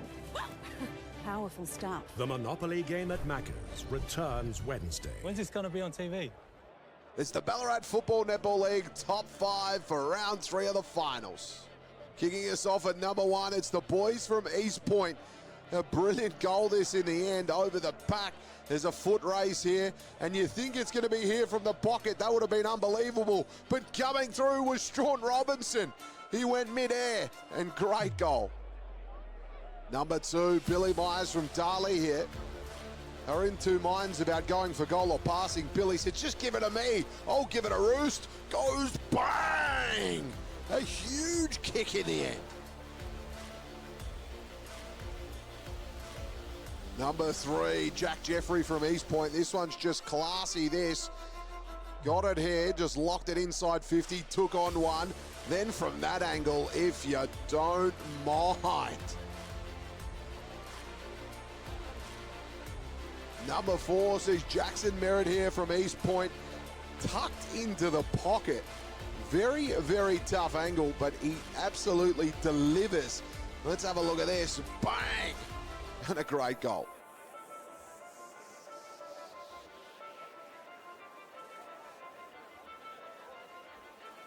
Number 5, Jackson Merritt again from East Point. Note the time.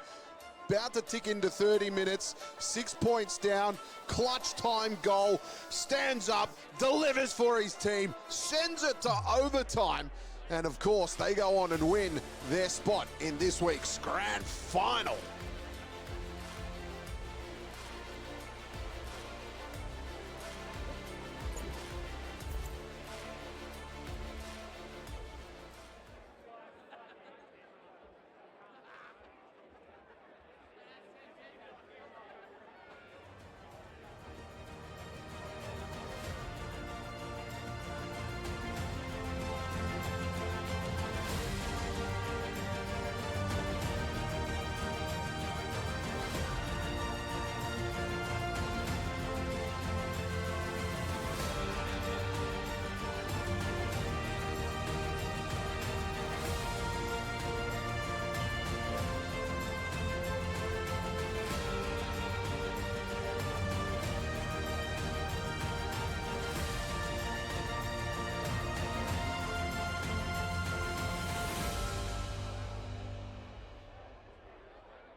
else we got?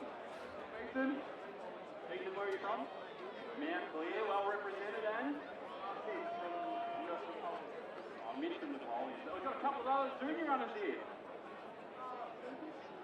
Lucas, who are you running for? Sebastopol. Yourself, buddy? Xavier. And yourself? All right, that's a pretty big crew. I'm going to put this board down and we're going to get started in a second. So this is a big moment for Ballarat. Big bragging rights up here.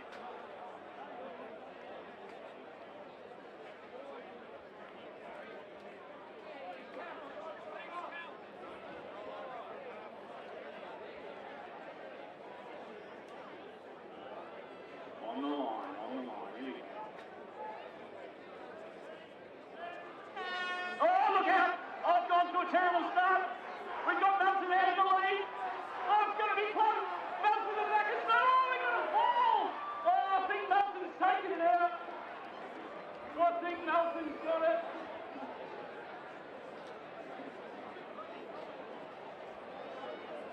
You well done, Rowland. Crossing his crocs here. That's amazing. His teammates are around him. Can we get a word from our winner? Thanks everyone. And what's this mean to you and your family and your countrymen at home? Thanks a lot. Excellent work.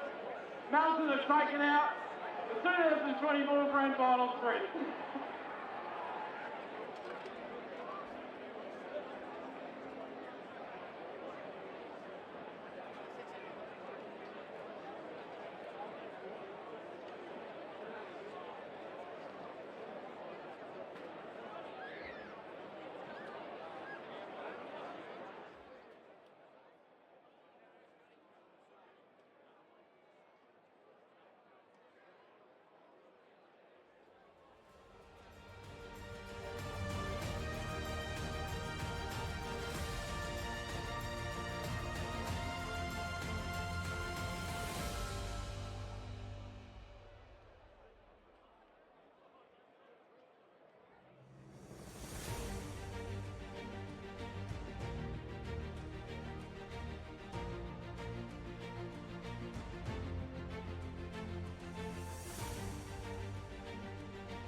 Welcome back to City Oval on the McDonald's BFNL's biggest day, grand final day.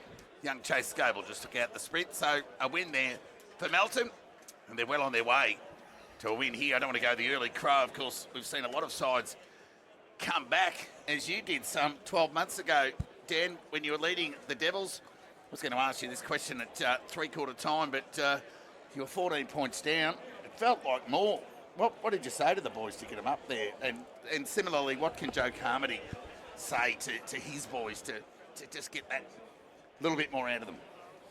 Yeah, look, I suppose on reflecting on last year, Toddy, it was I didn't think we were playing well, but we were still in touch, and it was probably pretty pivotal at three-quarter time to reset the energy, as opposed from the disappointment in the way that we were playing to, hey, let's turn this into a positive because we aren't playing well, but we're still in the game, right? And if we can own a few moments in that last quarter and just hang around enough, we knew we were going to get opportunity, and perhaps if we put enough pressure on, then the other side might start to panic a little bit. So I think, it's similar for Joe Carmody and East Point.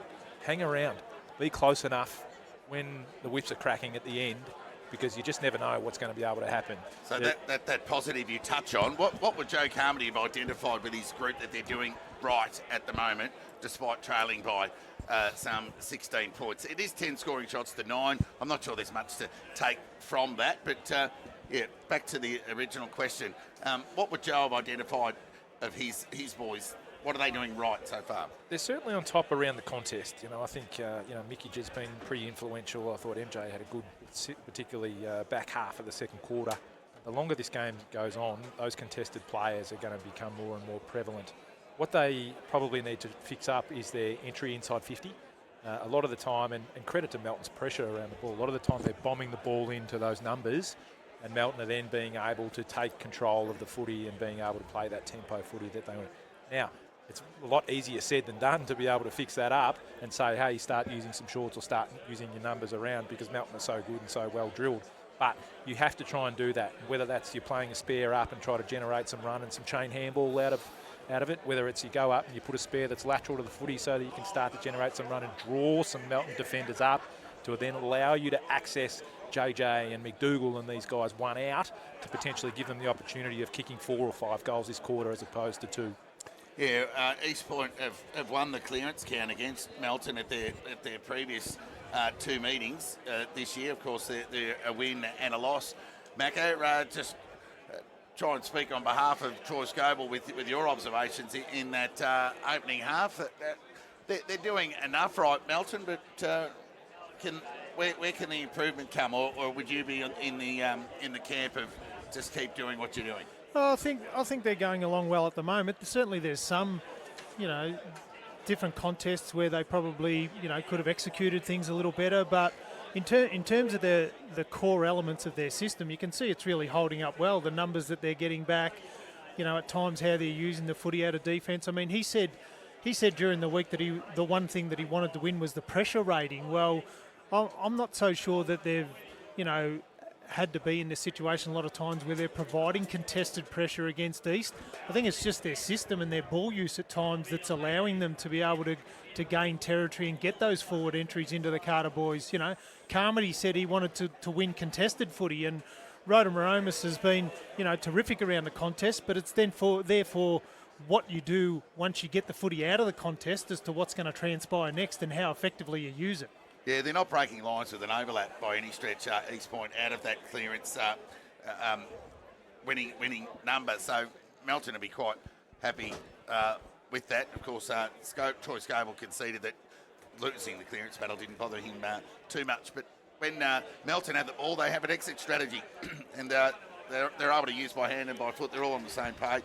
Yeah, well, I understand about the pressure rating, Macca, but Melton are the highest for forward 50 tackles in the competition. So don't underestimate their pressure when it's in their front half. There's a couple of players I want to see from East Point lift, and that's young Strawn Robinson. Has had no influence on the game thus far, and I'd like to see Alex Molan provide a bit of that run and dash for him to get back into it. Second half underway. Keen gather by Hickey. Got it towards Phillips. He sent the ball to half forward. Of course, no Lockie Watkins out of the game with concussion.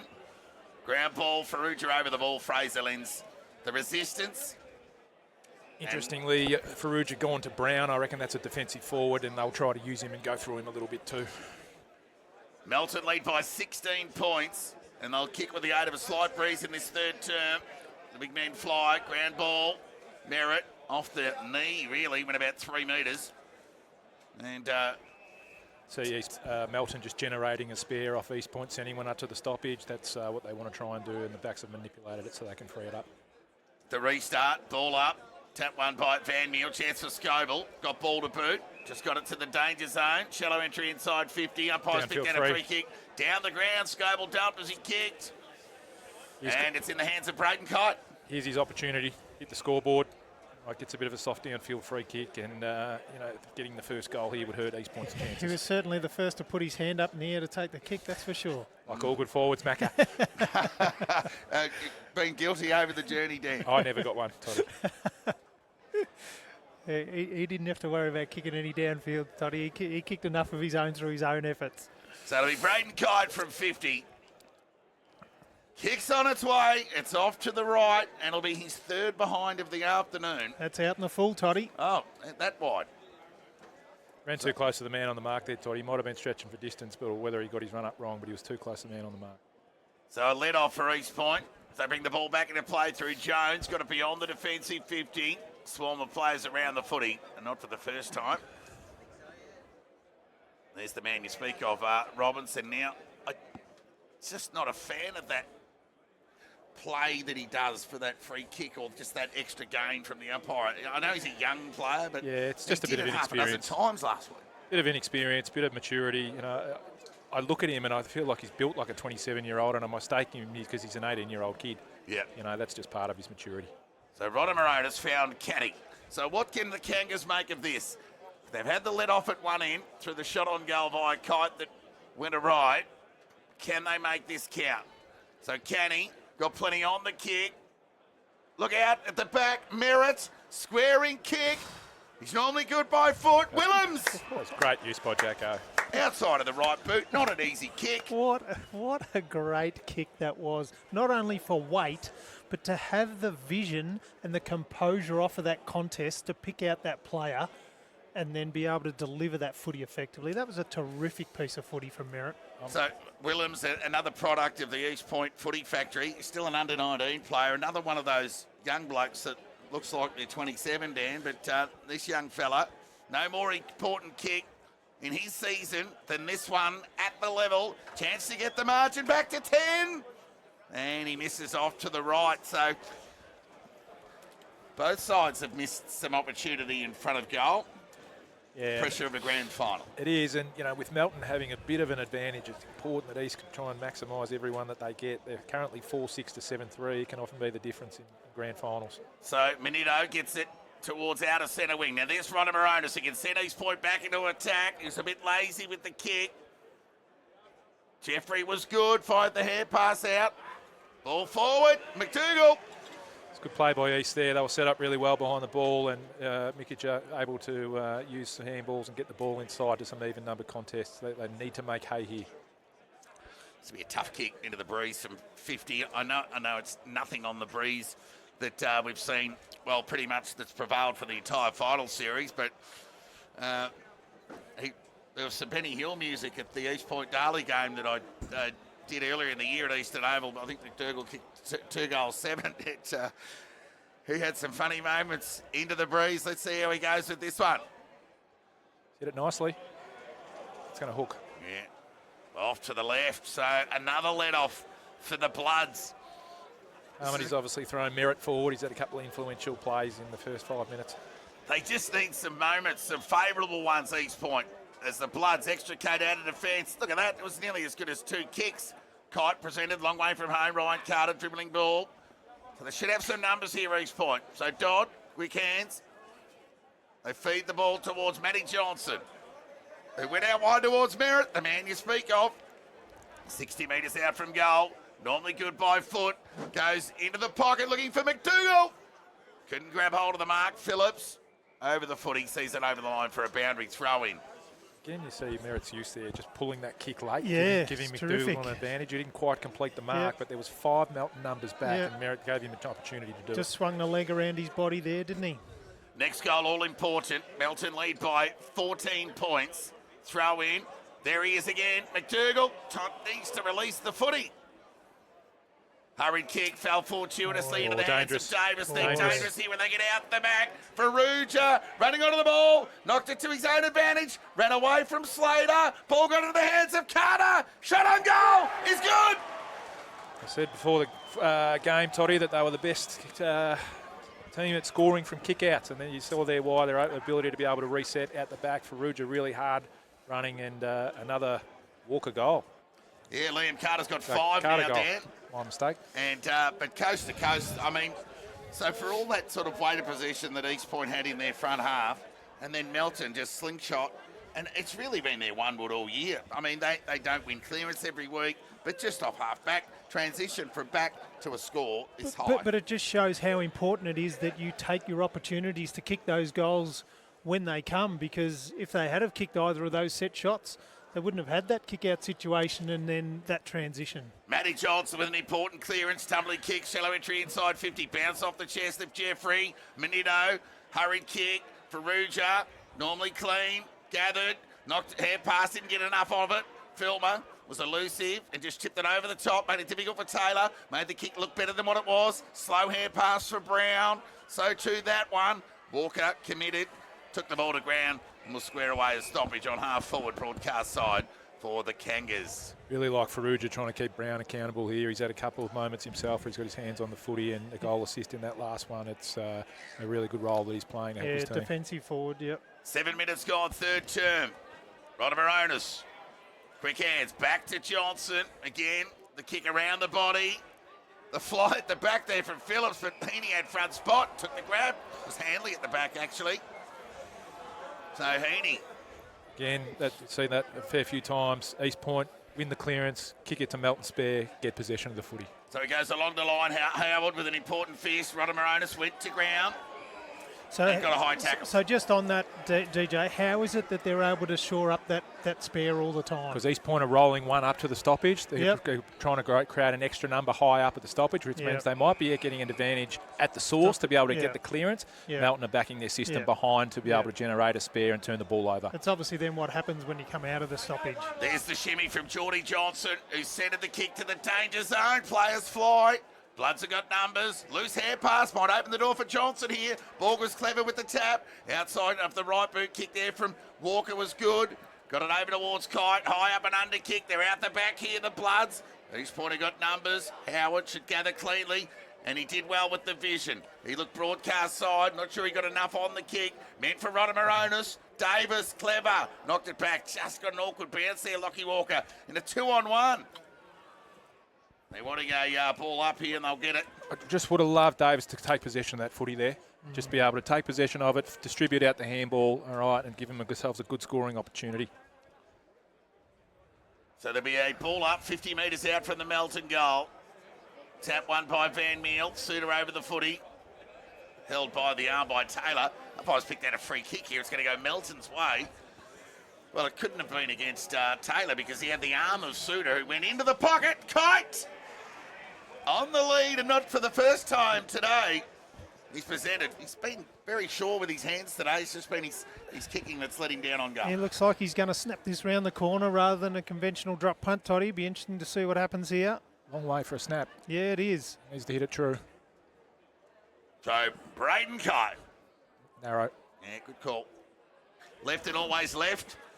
Melton's fourth behind of the afternoon. 3 of those to Braden Kite and 1 out of bounds on the full. It's funny, sometimes as a goal kicker, when you're not kicking the ball well and he's had 3 shots and hasn't kicked one, you go away from what is your normal thing there. And I reckon if he had his time again there, Braden, he goes back and kicks the drop punt. Yep.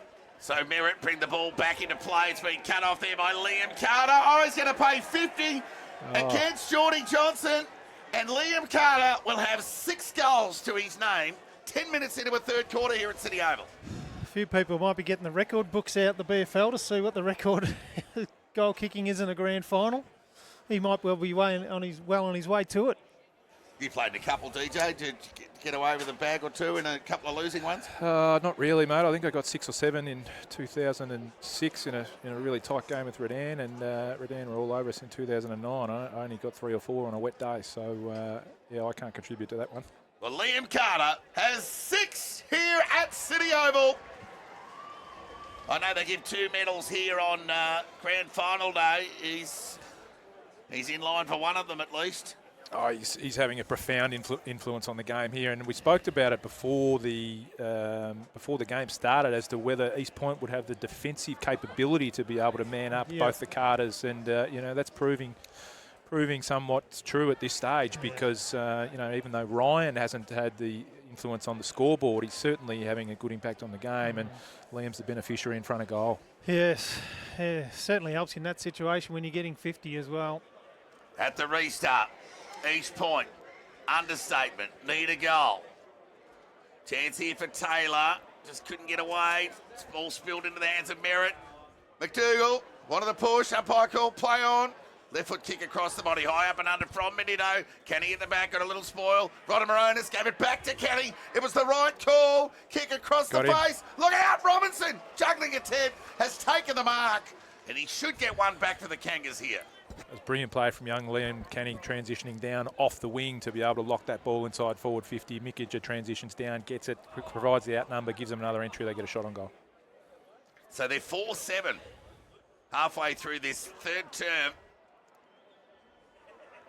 Kicks on its way. He makes no mistake, Robinson. On cue of your half-time call, they're needing to get involved, and he's done so with his first of the afternoon and becomes East Point's 4th contributor on the goal front. He has 1, Bryson McDougall 1, Jack Jeffrey 1, and Geordie Johnson has 2, who started like a shot out of a cannon, Geordie Johnson, in that opening term, and had a bit of impact in a couple of key moments in that second term. What he is, Geordie, is an X-factor player. Yeah. So they're not generally consistent across 4 quarters, but they can bob up in 6 or 7 minutes and do 3 or 4 things that can win you a game. Yeah, he's certainly a moments player. Ball up. Now that was a hold. Free kick to Taylor. Given where they're positioned at the moment, that probably needs to happen pretty soon. That's good umpiring. So he plays on. Dangerous hand pass, though. Gave it to Jones, who sent the ball out wide into the pocket. Kick meant there for McDougall. He's had a fair year, but turnover opportunity here for Phillips. He too has. Right foot kick to out of centre wing Davis, but knocked off the footy. It was good pressure there from Q. And there'll be a ball up. What the Melton defenders are doing really well is forcing McDougall to win in front of them and not out the back towards, right, and blocking his path. That's where he's really, really dangerous. So they're keeping the ball in front of him, forcing him to lead, forcing him to win it on that. And Bryson probably hasn't quite had the influence on the game that he would like. Chance for Filmer. Bailed up there. Stolen by Suter. Right foot kick with the outside of the right boot. It's cut off there by Slater. So not dissimilar to the first quarter. Trying to get some uncontested marking, but they couldn't get it done there, East Point. So turnover here for the Bloods, but they'll get it back here, East Point. And Howard will get a chance to atone. So there's just no movement. I don't know whether it's just me or... And now that kick is a 50-50. That must be a coach killer, Dan. Yeah, it is. And look, the defenders from East Point were to blame there. None of them set up in an offensive. The ability to be able to take a switch, the ability to be able to get an inside forward 50, they were all very stagnant, as you called, Toddy. All right, you need your defenders to get involved in your offense to be able to push people down and have numbers deeper in offense. If that makes sense. Yep. Braden Cott was happy to absorb that tackle. Made no attempt, carried the ball over the line. Obviously no prior. Right call, out of bounds. It is only 21 points. East have just got to stick around and hang around, play this quarter out, maybe eke out another goal. Of course, they did kick the last goal of the game through Robinson. So there goes Merritt. Kick through the ball, just missed McDougall, but kicked it to the right side of him as he can run onto it. Went the soccer. Geez, a go on McDougall, but so too Heaney as they go head to head. McDougall kept his feet, sent the ball forward. Melton. Waste no time, squaring kick. McDougall again. That was a smart bit of play from McDougall, wasn't it? Just laid that very well weighted kick to Melton, and didn't blaze away or anything like that. And now he's bended up back with the footy. He's been a good player for a long time, McDougall. What has he got? He's a very, very underrated athlete. All right, his ability to be able to get up the ground and be able to get back. He's a competitor. right? But he's also smart. He can read the play, and that's how he gets so many goals at the back. He reads the play, he gets out, he trusts his teammate to be able to deliver it to him over. Kick won't get the journey, and it's thumped through for a rush behind. I was screaming for a Geordie Johnson Mark of the Year candidate. One of those moments that you were touching on that is required from the X-Factor talent as Riley Walker loafs away and goes to the outer side with a penetrating kick at speed. And I like the way that they get that airspeed with the footy. It makes it really difficult for opposition to shut that down. Of course, the ball travels quicker than feet, so you don't have to be the quickest team going around if you kick the ball well. So there'll be a pull up. Half forward, outer side of the ground. Tap one by Farrugia. Rodder Moronis never far away. Matty Johnson wanting a free, but denied. So you talked about Melton's forward setup in the last quarter, DJ. Have a look at East Point's setup. See what your thoughts are there. Yep, so you can see Melton have got a spare behind the ball. Yep. All right, so they're generating that off East Point, sending one up, and there's Filmer. I think it's Filmer, number 14 up there, and he's going up, and Melton are able to get a drop off. So if this ball comes into defensive 50 now for Melton, they're going to have an advantage. Yep. The key is that can East get an advantage out of their extra number around the contest? Can they use it to break out and get an unpressured exit, be able to kick it to advantage? Yep. Of course, those watching via the vision can't see that extra behind the ball, so bit of it's good identification from you guys, just cluing in, because the cameras essentially follow the ball, so it's good to know what's going on that's not necessarily in the vision. But when you look at how contested these both sides are, there hasn't been a lot of decisive exits from stoppages today, though, either, has there? Yeah, don't underestimate Melton's pressure around the ball. Jeffrey's gather was terrific. Hand pass it over towards Van Meel, who just keeps trying. Geordie Johnson, do we get a moment? Or we get a tackle on from Heaney? Squared away the stoppage. And there'll be a ball up, 48 metres out from goal. Now the next 5 minutes, crucial, I think. East Point have got the ball in their front half. They trail by 20. The goal into the breeze here. Geordie's on the move at stoppages. He's hungry for one. He's got one. Too high. Oh, he has. So they just don't need to cough it up. So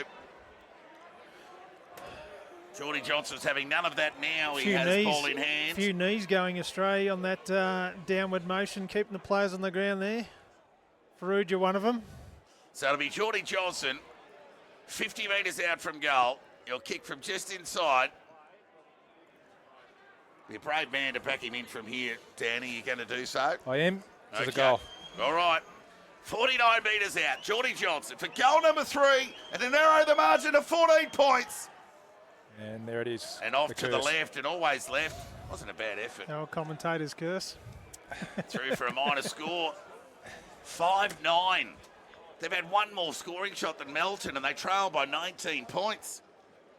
It's a game of conversion, but even 3 of those Melton behinds have been gettable from Braden Kite, so separation could even be greater despite that inferior number of shots on goal, as that familiar combo of Phillips and Walker combined. Terrific defenders, those two. They must have be on speed dial on their phones as they get towards centre wing broadcast side. And Geordie Johnson, the man you speak of, has got an important role to play. Important touch there from Hickey. Geordie Kite's touch was great. Give it back to Hickey. Over to Jack Walker. Davis pushing forward. Needs a favourable bounce. Got around Brown. Able to sit for him. Slater provides the reinforcement and got it over the line for a boundary throw-in. It was actually a really clever kick because East had all the numbers back there, and if he had just blazed away, they would have taken position. He went skinny, he created a contest, they get forward half footy, stop inside their forward 50. So we went 7 minutes in East Point's front half, and then in an instant, it's in the danger zone for the Bloods. Yeah, it's really frustrating as a coach when you feel like you've got control of the game and you can't put score on the scoreboard, and that's what Melton do to you. So the hurried kick, off half back. Taylor had it knocked away from him by Jack Walker. He'll just keep presenting. That was good pressure. There'll be a ball up. 49 metres out from the Melton goal. Interesting, Melton holding some numbers behind the footy here. East have been sucked up. They've only got 4 forwards outside the defensive 50. Ball up. Tap one by Ryan Carter. Second one at that. And as far as Brown, who measures the kick to Robinson, who's pushed up towards half back. He's got Merritt on his outside, and he's got Taylor there too. So, but he takes it on himself. That wasn't bad there from Robinson.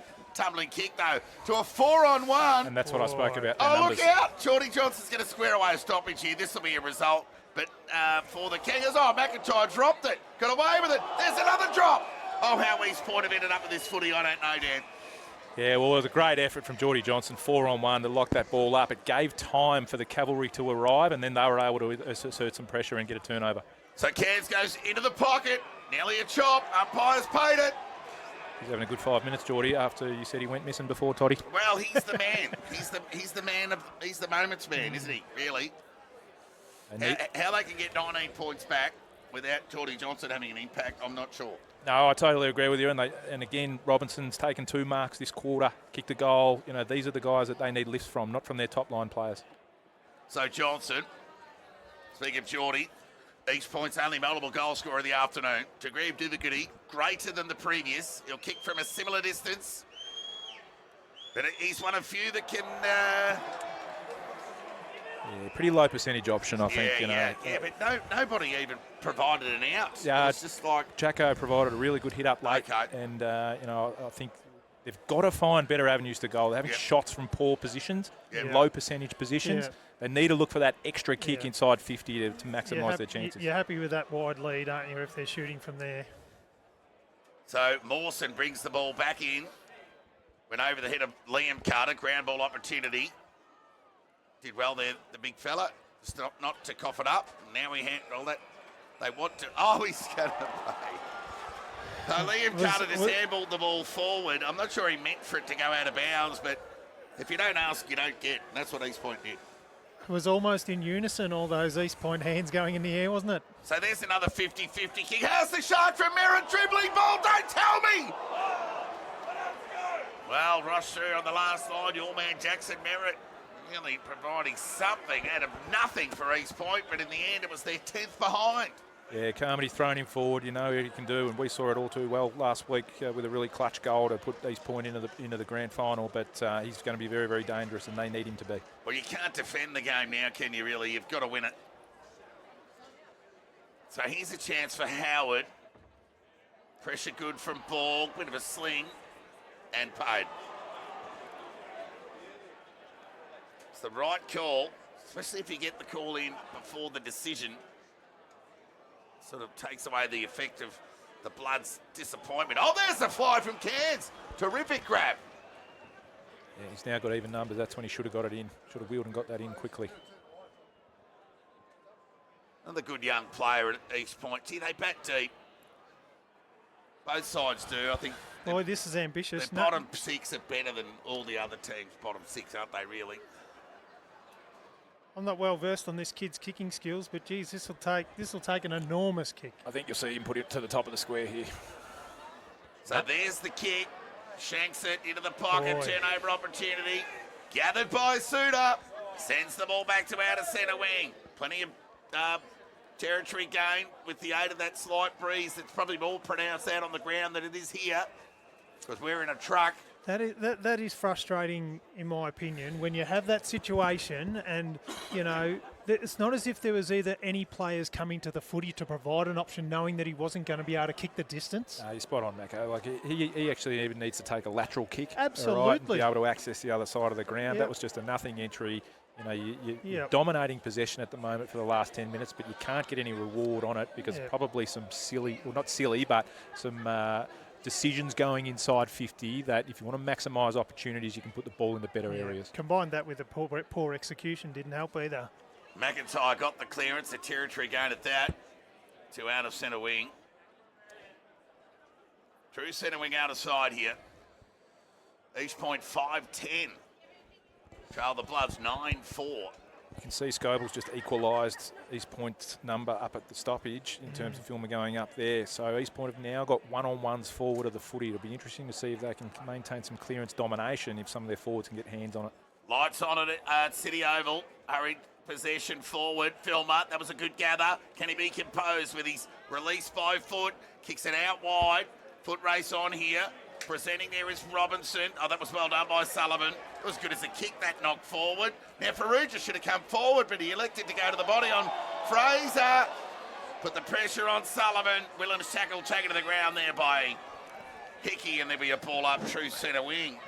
Farrugia, did he just get a bit I know lost you in want to. I know you've got to translation there? roll as a defensive forward, but when the footy's in your vicinity, you probably need to win it as well. I think he thought that Sullivan was coming through and it maybe clear a path for him, which would have been more advantageous, but the bounce probably made him look, like the wrong decision was made. Matty Johnson with another important territory gain goes forward. Phillips was strong, ground ball. Geordie Johnson, quick hands, got it over to Cairns. Left foot kick across the body. So that's what I was talking about with the even numbers. Yep. All right, ahead. Yep. Their forwards won the footy, be able to generate a shot on goal. It looks a little bit better for East Point in that sense. It's just that finishing. Yeah, but you wonder what sort of the communication level was like out there, because he had a bit more time than what he might probably thought there, Cairns. So beyond the defensive 50 they go, and the frustrations continue for East Point offhands over the line out of bounds. 52 metres out from goal. The inside 50 count, whilst Melton are kicking with the breeze in this quarter, would be in favour of East Point. I'm certain of it. I've got no doubt it'd be well in favour, Todd, but Just can't get it done. 5 goals they've kicked for the go. Gathered by Willems, took the first option. Ronald Baronis now has the kick. It was smothered. Second effort. Kick across the body. Robinson! Got it. Promising type. Can the kid kick it, DJ? yeah, you can. Again, it's probably from that 47, 48 minute mark out. I'd love to just see a little short here. I can see Joel Van Meel by himself. I can see Filmer just standing by himself. I'd love to just take a little short. There's not even any movement or anything like that to provide an option. Yeah, there's one over there in the pocket, but it's just an out kick. It's Taylor out there in the pocket, just like, I'm here if you want me. But Robertson will take the shot on goal. High up and under kick. He likes it. Gold it. And the Kangas are back in town. 12-point ball game here. That is reward for weight of possession in this third term. They haven't got bang for buck. They haven't for the best part of the afternoon. But they're still in touchdown, as you mentioned, at the half. They now trail by 12. That's all you need to be. You just need to be in touch, because in grand finals, doesn't matter if you haven't lost a game for the whole year, you start to tense up.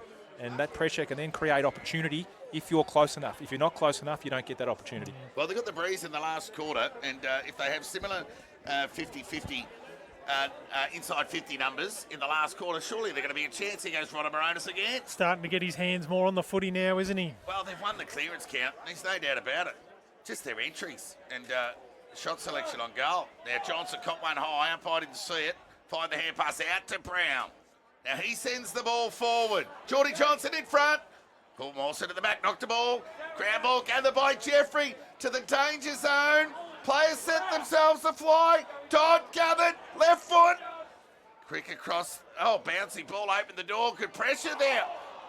On Scoble by McDougall, and there'll be a ball up just metres away from the Kangas goal. 4 goals kicked in the first quarter, and it went 29-13. 4 goals kicked in this quarter, so probably wouldn't be much time left, I wouldn't have thought. 2 or 3 minutes, maybe at the most. Well, it was an 8-goal apiece game last week, and each quarter went for 33 minutes. There's the kick out of congestion from Menito. Not out of trouble yet, the Bloods. Ground level, Farrugia. Can't impact the contest. And there'll be a ball up 50 metres away from the East Point goal. One last push. Gee, that'd make it interesting, Dan, if they can get within a goal at the three-quarter time break. Yeah, and we've spoken about East Point potentially being a little bit wasteful in front of goal, but let's not take anything away from Melton's defence. Yep. They have been under siege this quarter, and they've defended really resolutely. Yep. East Point have had an absolute crack at them and haven't been able to quite break them. So I'd be taking that positive into three-quarter time if I was Troy Scoble. How about the ground ball gather from Hickey? The kick wasn't as good, but nonetheless, we'll appreciate the positive. Thompson fired the hand pass back into traffic. There'll be a stoppage squared away. He's the handballing over the whole final series has been an underrated, flawed fundamental, really. I haven't seen a lot of great handball chain. I know the conditions haven't been conducive for good handballing, but it's quite an underrated stat, an effective handball, as opposed to what it can do in the event of being ineffective, Dan. Yeah, I was just going to say, Todd, you mentioned the conditions. This has probably been the best day that we've had throughout the whole of the final series, which obviously has an effect on the skills. But, the ability to be able to handball in traffic, to be able to release player is a very underrated skill. So they get some territory, the Kangas. 60 metres away from their goal. 9-4-58 Melton, trail East Point 6-10, 46. The second term went for the best part of 31 minutes. So you'd think we're into the last minute here. And East Point will come home with the aid of a slight breeze. Sure, they've had more of the ball than Melton today. There goes Suter again. Hand pass hopeful. Found Jack Walker. Can he keep it in? He can. With the siren sounds. Stick with us. This is game on here. Melton 9-4-58. Lead East Point 6-10, 46. 30 and a half minutes gone in that third term. So Melton, who led by 11 at quarter time, extended to 16 at the half. Now lead by 12 at three-quarter time. And we're going to game on, boys. Yeah, it is really good quarter from East Point. They probably, should have kicked a few more, to be honest, and making this game really, really tight. But Melton's defence held up. But East Point, credit to them, they're close enough, if good enough. And if they can apply a bit more pressure on Melton, funny things start to happen in grand finals. So we're set for a really good last quarter. Yeah, certainly can, especially given that they won, even kicking against the slight breeze there. They started to get on top in the centre clearances, and and if you can do that, a couple early and gather a bit of momentum, anything can happen. Yeah, I saw it firsthand last week when they needed to start clicking into their gears. It was around the middle, it was around the contest, and it was Mickinger and it was Matty Johnson and it was these guys. I thought Geordie Johnson had a really influential quarter. I thought Robinson started to really stand up and kick two goals, and that's where they need their lift from. Their big players are going to be able to stand up. But similarly, when it's your moment for your role players, you've got to stand up and you've got to be able to own it. So it's going to be a real cracking last quarter. So East Point kicked into the breeze to the Ballarat Toyota end in that third term and had 7 scoring shots to 3 in their favour, but were only able to produce 2 goals, 5 for their efforts to Melton's 2 goals, 1. And Liam Carter extended to a 6-goal haul, if you don't mind, in a grand final. Liam Carter has 6, Ryan Carter 2, Jack Walker 1, whilst for East Point, Geordie Johnson and Strawn Robinson have 2 each, Jack Jeffrey and Bryson McDougall 1 apiece. So, guys, a quick break, fill up your beverage of choice and park yourself right in front of the TV for a most entertaining conclusion to the McDonald's BFNL Grand Final. East Point will be kicking with the breeze to the Lubberduck end in the final term. Into the breeze, Melton, albeit a 1.5 goal breeze we anticipate to the Ballarat Toyota end right of the screen. Quick break, back with the final quarter action. The final quarter of season 2024 in the McDonald's BFNL football season. A break, back shortly.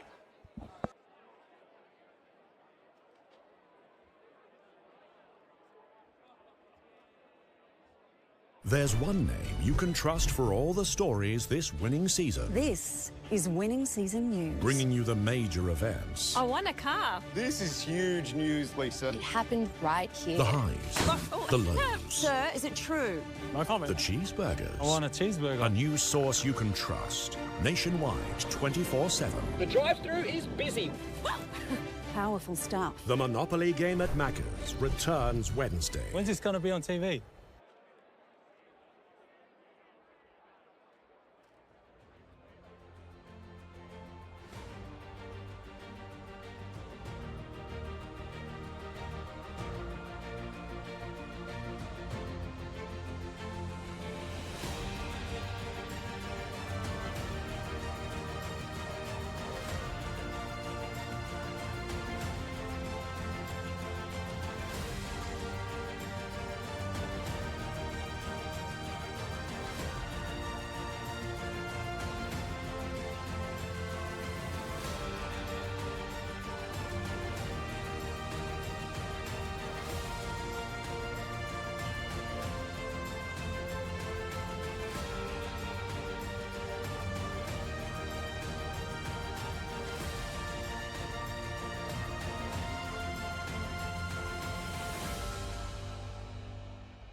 Welcome back to City Oval ahead of the final quarter action in the BFNL Grand Final. See, we were just chatting off air moments ago, Dan. There's similarities between the score this year and last year. North Ballarat 60, Darley were 46, and today Melton 58, endeavouring to hang on. East Point 46. Can the Kangas get it done? Yeah, I mean, eerily similar feel. It's to last year's grand final, where I felt it was probably halfway through the third quarter. We started to gain some momentum, similar to East Point just did then, and wasn't quite getting reward when we went forward, but just kept at it. So they're certainly close enough. Macca's point before, I think, was really evident around the compounding effect of a really big month for them in terms of can they run out the game. You know, they had played overtime last week in what was a physically grueling game. Yep. We haven't seen Matt Johnson go off the field. We haven't seen Geordie Johnson go off the field. Do they have the legs to be able to run out the game and run over them? Van Meel. Is adrenaline enough? Or the rain that's seemingly on the way here that could dampen, no pun intended, East Point's chances. Final quarter underway. Stick with us. East Point kick to the Lover Duck end, left of screen with the aid of a slight breeze in this final term. Melton into the breeze somewhat to the Ballarat Toyota end, right of screen. Tap one by Van Meel. First goal, all important. Who can get the clearance? Sullivan can. Good gather from Davis with a slippery ball as it starts to drizzle here. Big crowd looking for cover. Ground ball opportunity here. This is when the Bloods are good. They square it away inside their forward 50. Troy Scoble inside the first minute. An all-important first 50 entry. That's good for a coach then. Always better when the rain starts coming down and the ball's in your half, Toddy. Ball up. We'll give that to Van Meel. Matty Johnson behind the footy. Dribbling hand pass was a clever one. Got it to Fraser. Was just hopeful rather than anything else for the territory gain. Who can gather? Manito could. Set the ball forward for Ruja. Marked it like a dry footy. And that was a really good setup behind the footy that Melton had with their numbers there. When the exit came through, they were able to generate their numbers and access the other side of the ground where the density wasn't, allowing Faruja to have a jump and take the mark. It just looks like when Melton go forward, there's less congestion than what we've seen in the event of East Point going forward earlier in the day. Yeah, that's because of a number of things. One, Melton are a heavy numbers backside. They want you to go through, so it always looks much more congested on the opposition's forward 50.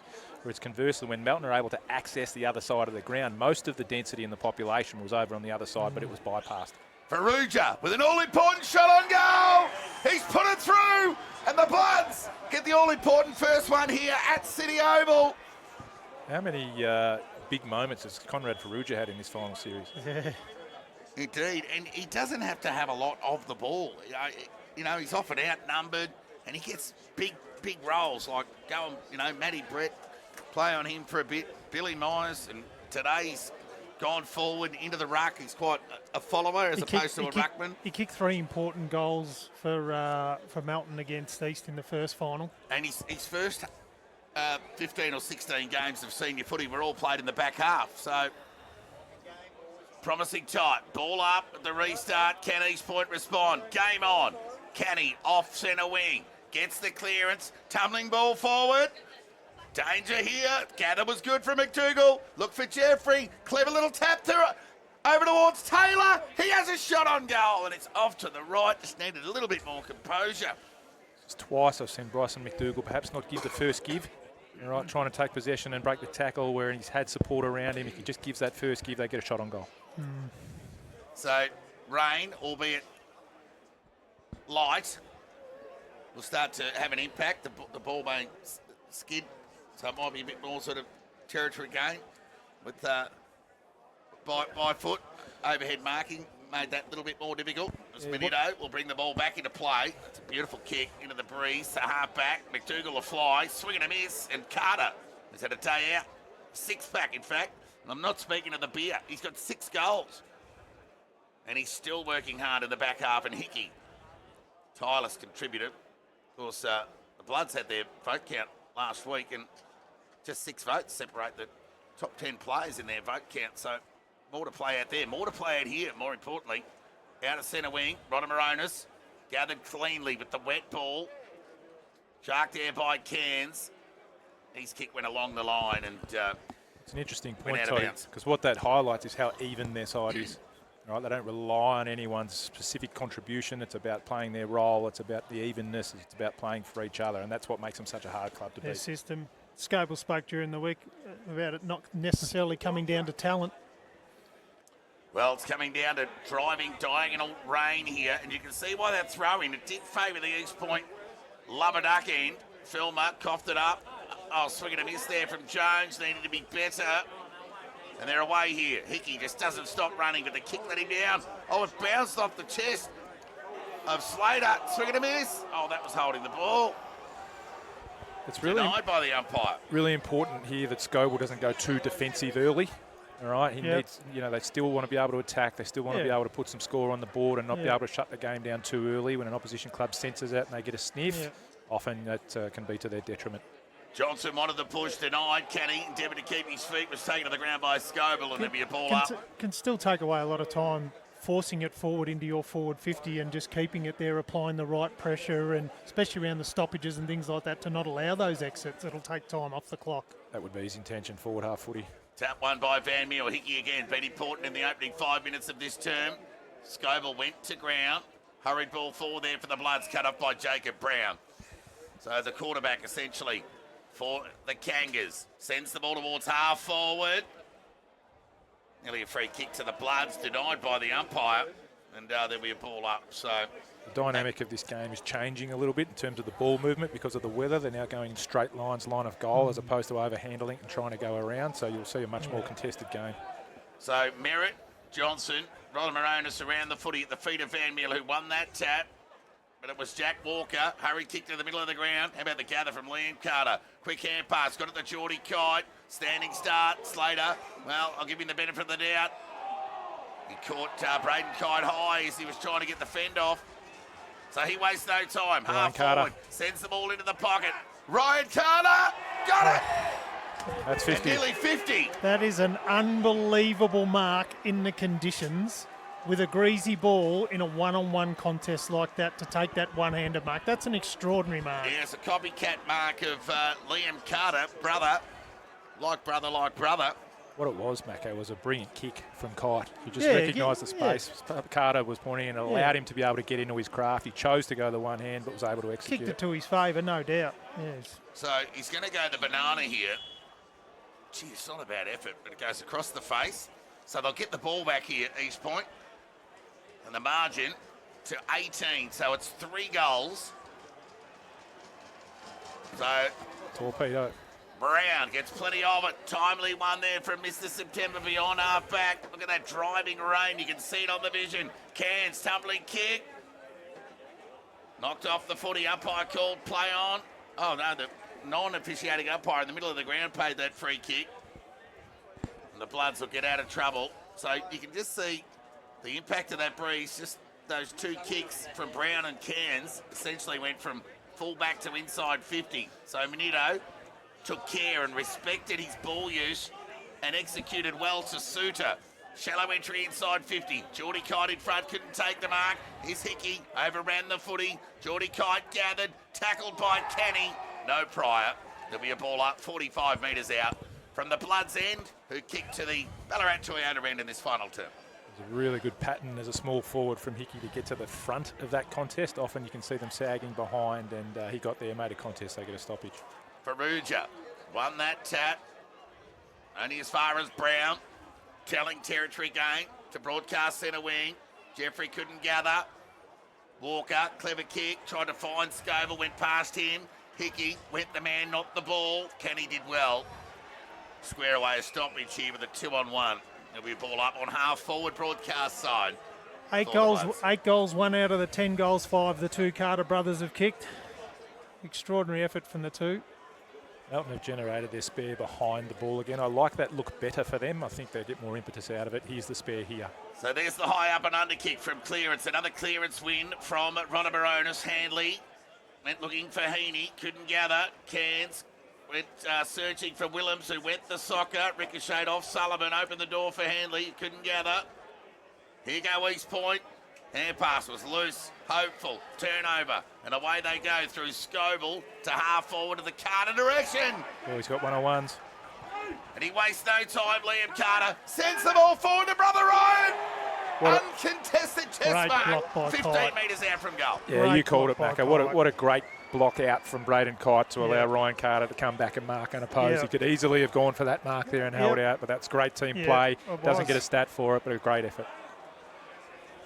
In all likelihood, he's about to become the 9th goal of 11 for Melton from a Carter. Yeah, really smart play there from Kite. Just held his ground. So, Missed it. Oh, I've given the commentator's curse as well. Ryan Carter, Boy. the trusty boot. He's kicked 45 goals this year. And well, it's a handy point. 19-point advantage, 9.5 minutes into a final term of a grand final.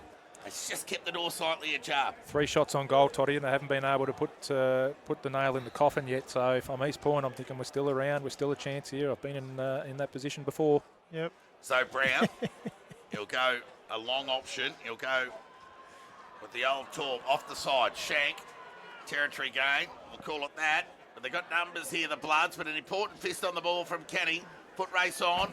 Jeffrey leads into the race. Oh, that's a trip. It's the right call. And it'll come back to Jeffrey. What East That Point? rule that came in a couple of years ago with going to ground. And, Yeah, Gary Rowan, the broken leg. yeah. Slide rule. And he's a bit sore too, Jeffrey. What East Point are trying to do here is just create a little bit of chaos, right, and really challenge Melton's system. So far, Melton cool heads, keeping their system behind the ball, being able to stand up. All right, if East Point want to try and generate a score or two, it'd be interesting to see if they change that. So Minito, who's had a good game, went short to Phillips, who too has had an impact. Right foot kick, Farouja's gone to ground. I'm not sure what happened off the ball there. Hurry kick forward towards centre wing. Howard, can he gather cleanly? Well, he needs some help. Slater provides that, but look at Davis and Ryan Carter with the pressure. Just frustrating in that last 50 entry, DJ. I mean, it's been hard enough for them to get the ball forward in this quarter as it is, but when you're not kicking it to your forwards' advantage to start with, it really makes it hard, doesn't it? Yeah, what happens, Macca, the longer the quarter goes on, the more you feel like you've got to panic and you've got to get the ball inside and you lose a little bit of that composure. I've got to get it in because we've got to score. It's the time for cool heads to prevail, to be able to assess your options and be able to find someone or kick to advantage inside 50. Bloods have got numbers. Borg, one of those. He's hustled over the line for a boundary throw-in, out of side centre wing. 11.5 minutes gone final term. Melton lead by 19 points after they led by 12 at three-quarter time. East Point have just kicked 1 point this quarter to the Bloods, 1 goal, 2. So another all-important challenge here for East Point. Have they run out of lives? Tap one by McIntyre. Taylor's bailed up.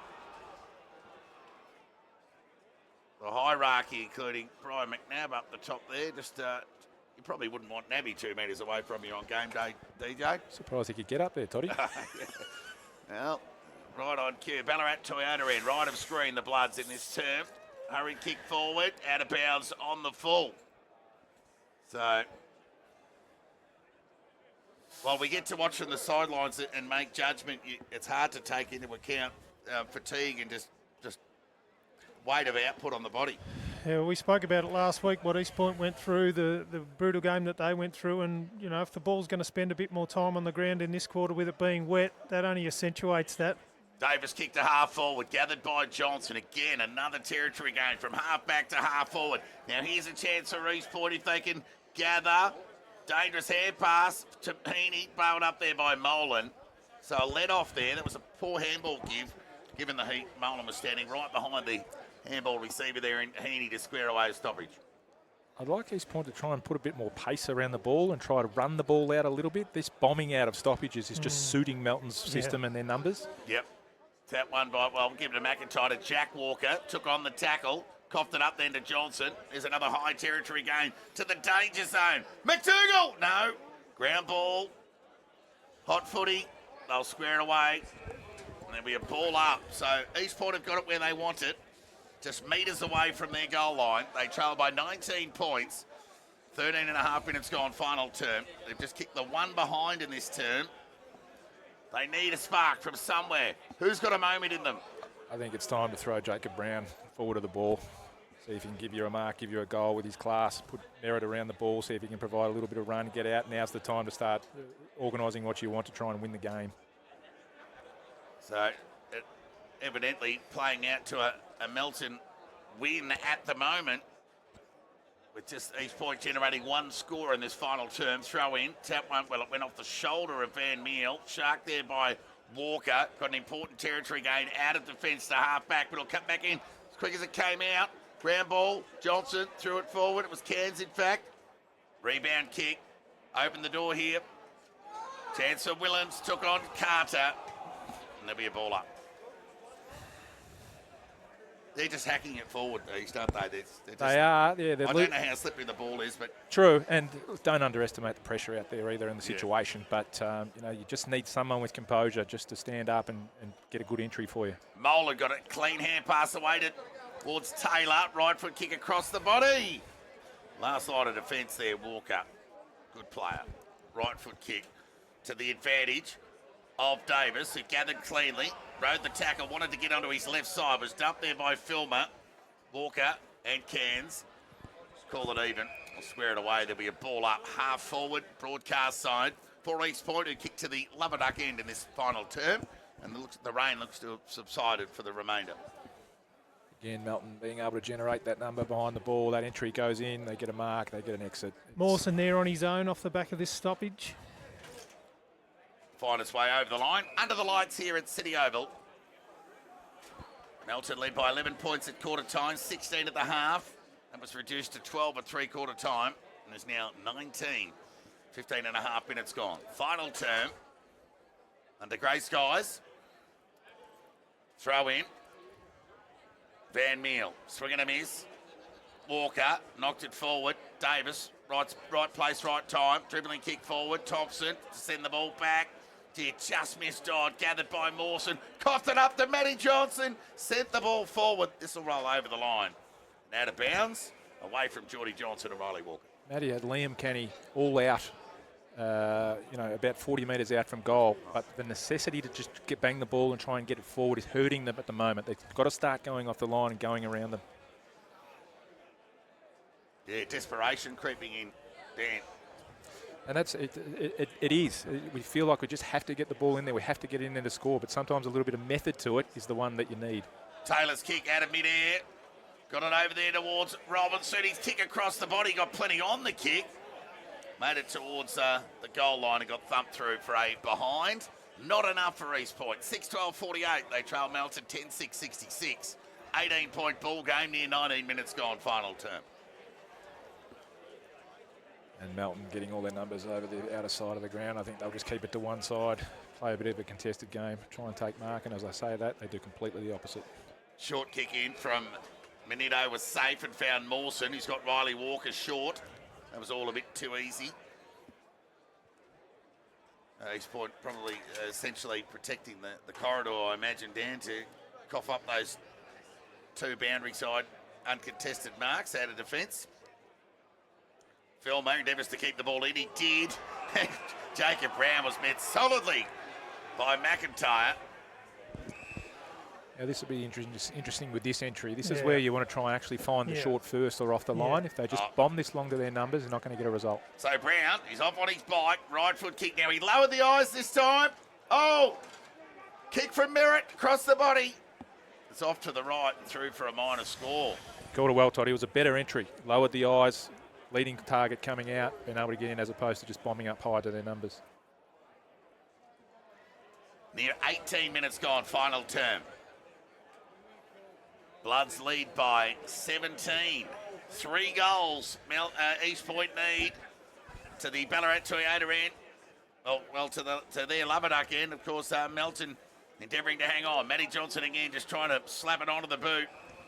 Not one Melton player in their own forward half at that time, and at that time of the kick out. Is this time for them? They've said, well, we're going to congest this up a little bit, DJ. Yeah, no, they're resetting now. They're getting their forwards ahead of the ball. It's important that you don't lose your forward structure ahead, because if you win the ball so hard and you kick it to nothing, you're just giving the ball back. You want to at least have the opportunity to create a stoppage. Yeah. Manito stood up in the tackle. Couldn't get a handball release. Now Johnson, Matty Johnson, threw the ball onto the boot, bouncing ball, will find touch over the line and out of bounds. He's probably had 7 or 8 kicks, no handballs this quarter, Matty Johnson. Probably, for 300 metres game. Not possessions that are having hasn't found a target. not possessions that are having an influence on the game. Put it that way. Yeah. Boundary throw in. In front. Van Meel knocked away from him by McIntyre. Cairns tackle, taken to the ground. Coughed it up. Oh, he's paid deliberate as he released the ball into the tackle. While it was there, they just don't pay it in this comp until now. Yeah, the momentum was there with the tackle, slung him around, and he's just said, well, I'll go with the momentum and let the footy go over the line. So it'll be Manito again. Right foot kick towards half-back. McIntyre in front. Didn't get a hand on it. At the back was Fraser. Kick smothered by Liam Carter. Coughed it up, though, to Q. Just threw the ball onto the boot. Coughed it up, Hickey. Could have handballed the ball backwards there and maybe got a lateral approach there rather than trying to just kick that ball where it's come back from. So they got it into the designated kicker's hands of Manito, whose right foot kick found Billy Jones, who just put a fist at the ball instead of endeavouring to a two-hand attempt at the marking. So Melton 17 points up. East Point just haven't done enough right here for me. Put their hands on the footy enough, Toddy, but, just that's sort of one of the men. And Melton's system standing up. Yeah. They're getting challenged and they're getting a heap thrown at them, but it's standing up. They'll have faith in that it has done all year. Boundary throw in. McIntyre. Van Meel. Fought hard all day. Hickey just tapped it to the advantage of Mawson. Couldn't pick it up, so Hickey said, well, I'll get it. And sent it towards centre wing. Cut off there by Cairns. So you can find the footy, this bloke.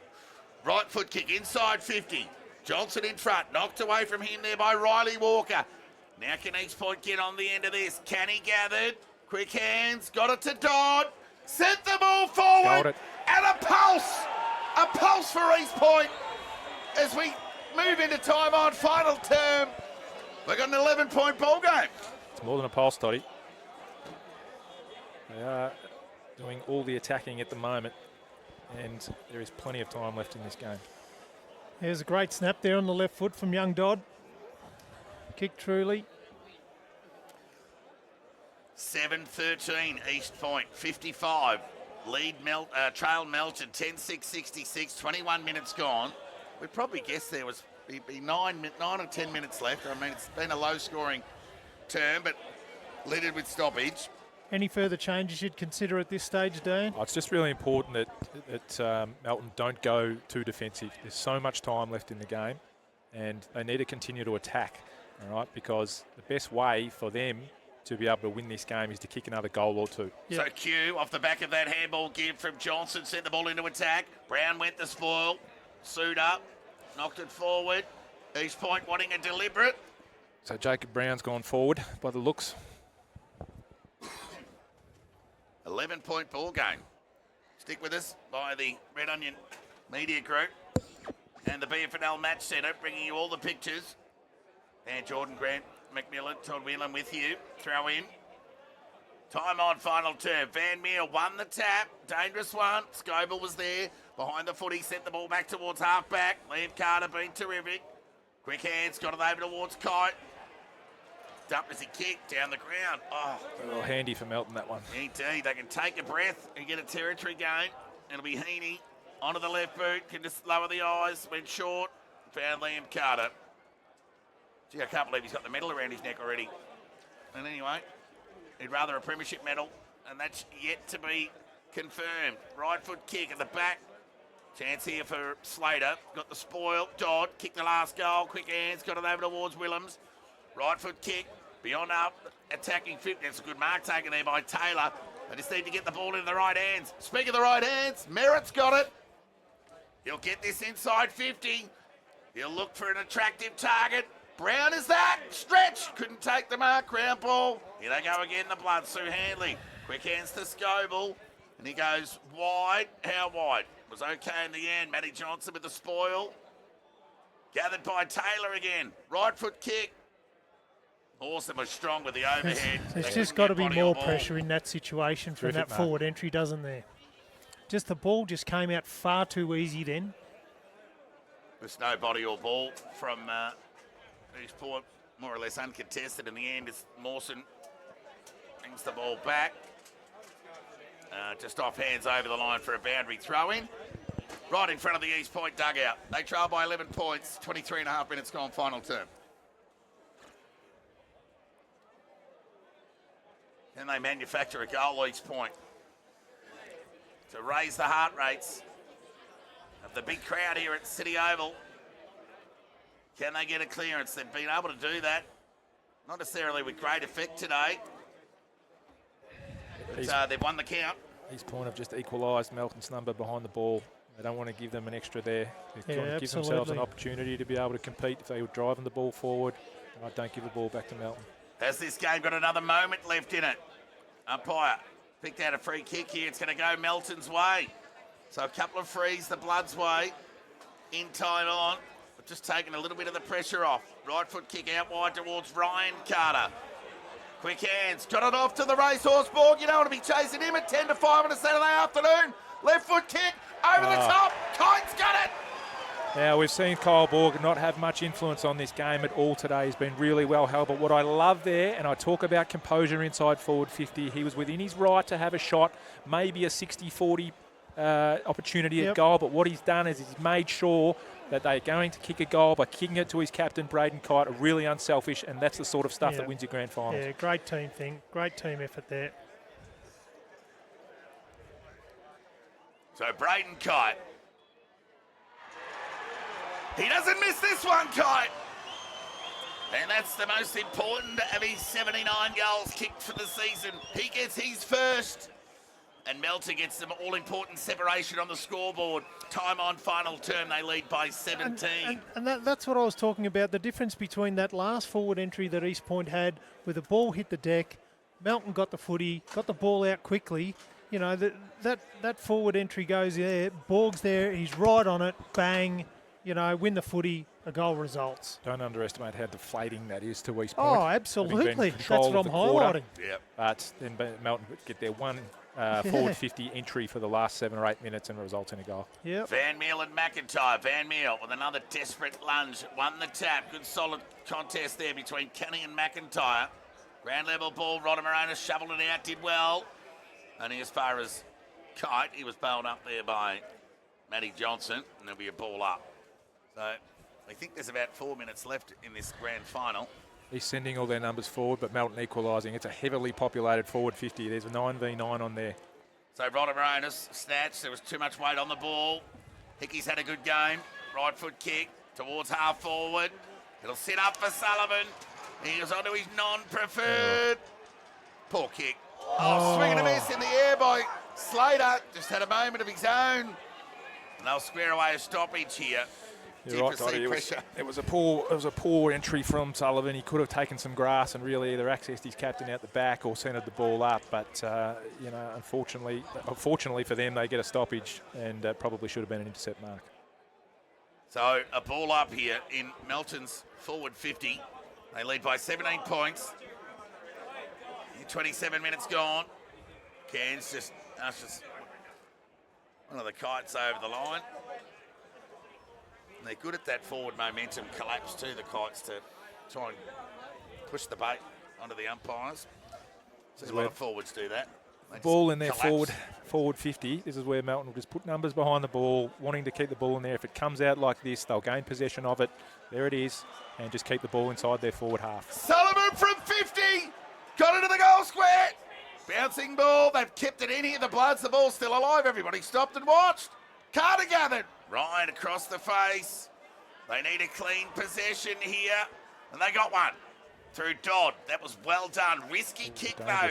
Needed to hit the target, but they've got to take the game on. You'll sleep well tonight, Van Meel. Quick answer, Johnson. There's that territory gain from a standing start. Into the middle. McDougall held without it. Umpire called play on. Phillips was courageous, and he won the contest. And Jeffrey infringed with an over-the-shoulder. That might be all she wrote, gents. Yeah, I think you'll see Melton just control the game here. Try and keep it in their half. Maybe take some uncontested marks. Taking time off the clock. I know Scoble has practiced these scenarios many a time during the year, and now's the time when you really want to execute them. East Point have to defend them. So Liam Carter went short. It was okay, and then he'll get it back. So on half-back for the Bloods, they're just going to chip it around. Lachlan Walker with ball in hand. They lead by 17 points, the Bloods. 28.5 minutes gone, final term. Boy, if ever there was a time that an East Point player needed to get a Melton player, it'd be now, wouldn't it? This is ridiculous, allowing them to be able to kick the ball around like this short. So Jack Walker, okay, short, now turnover opportunity. Can they capitalise? They need to be clean. Rodder Moronis gathered, sent the ball across the body towards half forward. Waiting at the back there was Jeffrey to impact the contest. He had to pour the tackle there in the end on Jack Walker. And there'll be a ball up on half forward. One of the things I always say in footy is never forget how hard the game is, Macca. Yep. It looks easy to us to get out and be able to defend someone, but by the time that they adjust and be able to take away, what they did do there is force them to be able to take that corridor kick and nearly created that turnover there on the third or fourth one. Todd, quick hands to Rodder Moronis. Handball receive was clean. He got it back from Howard and sent the ball forward. Last roll of the dice for East Point. Look out, over the back, McDougall. Tackled, loose ball, ground ball. Whistle, ball up. That's the third time, I reckon, where McDougall's had a give off and not given it. He had a number streaming past there and be able to, whether or not he saw it, I'm being a bit hard on the kid, I know, but I reckon he had to give that off, and that was nearly a certain goal. Ball up. Van Meer with the tap, being soldier-like. So too Phillips in defence. Had a terrific game. Siren. As the siren sounds, Melton are McDonald's PFL premiers for season 2024. Redemption on the back of last year when they went out in straight sets. They've been able to get it done against a very formidable opponent in East Point, who went through the home and away season just losing the 2 games. But Melton, they lost just the one game for the season under new coach Troy Scoble, and a much-deserved win, Dan. Yeah, wasn't it fitting that the ball was in Braden Kite's hands at the end, the captain, and after a disappointing end to their year last year, the group got together. Troy Scoble injected some new life into them, and they really committed to being the best they could be this season, and they've been the best side all year. They've been really, really hard to score against. Their defensive system is so well drilled. All right, they play for each other, and probably just desserts on the day where they've been the best side all year that they come away. Take nothing away from a gallant East Point, on tired legs. Their last month and their ability to be able to get back up and create and bash in and crash and be able to run games out has been something that's been a real positive for them. To be able to go from a preliminary final last year to a grand final this year, the future is exciting for them. But that's the premiership with Melton. Lost one game all year, deserved premiers, and I reckon we had a really great tussle and contest there. Yeah, the growth from East Point after that preliminary final surge last year. Of course, they won their last 4 games to get into that prelim, but the inclusions of Geordie Johnson, who missed the finals last year with that ankle or wrist, one of the two, and Rodder Moronis and Jacob Brown, and a fit Jackson Merritt, those 4 names, they'd walk into any side and have an impact. Yeah, I suppose the pleasing thing too is they've got, having won the reserves grand final today, but also won the under-19s grand final, or were in the under-19s grand final. So, the future does look bright for East Point with the calibre of players that are coming through and that they can develop, and if a lot of them are 1-point players, that's even better for their list profile. But it just showed today that, Melton's system stood up. East Point threw everything early on they could at them, but it's just clearly apparent as the game went on, the number of forward 50 entries that East Point have didn't use the ball as effectively as what Melton did when they went forward, and Melton maximised the opportunities that they had, and Liam Carter was an absolute beacon up forward with 6. 72 points got it done. 71 was enough last year. But all honours with the Bloods. They've led pretty much from quarter time at every change. They led by 11 at quarter time, 16 at the half, 12 as East Point came into the breeze, but they let themselves down with 2-5. But when I say let themselves down, it was probably more accountability of Melton that have been really their one wood all season, their defence down. Yeah, well, sometimes we say to teams, and I've certainly been as with my coach's hat on, is why are we doing this? Why are we bombing the ball inside forward 50? Yeah. Why are we doing that? It looks like it's a simple solution for us here, but Melton's defence is so good that they are actually making you do that to an extent. Their pressure around the ball is good, the way that they're setting up behind so that you can't penetrate them. And sometimes it looks as simple as to say, why, Matt Johnson, are you kicking those tumble punts inside? But the perception of the pressure around is when you get the ball, you need to be able to get it in. And there's also the execution of being able to set up your defensive system behind it so that that weight of entries is not necessarily resulting in more scoring opportunities. So I think a terrific, well-drilled performance from Melton.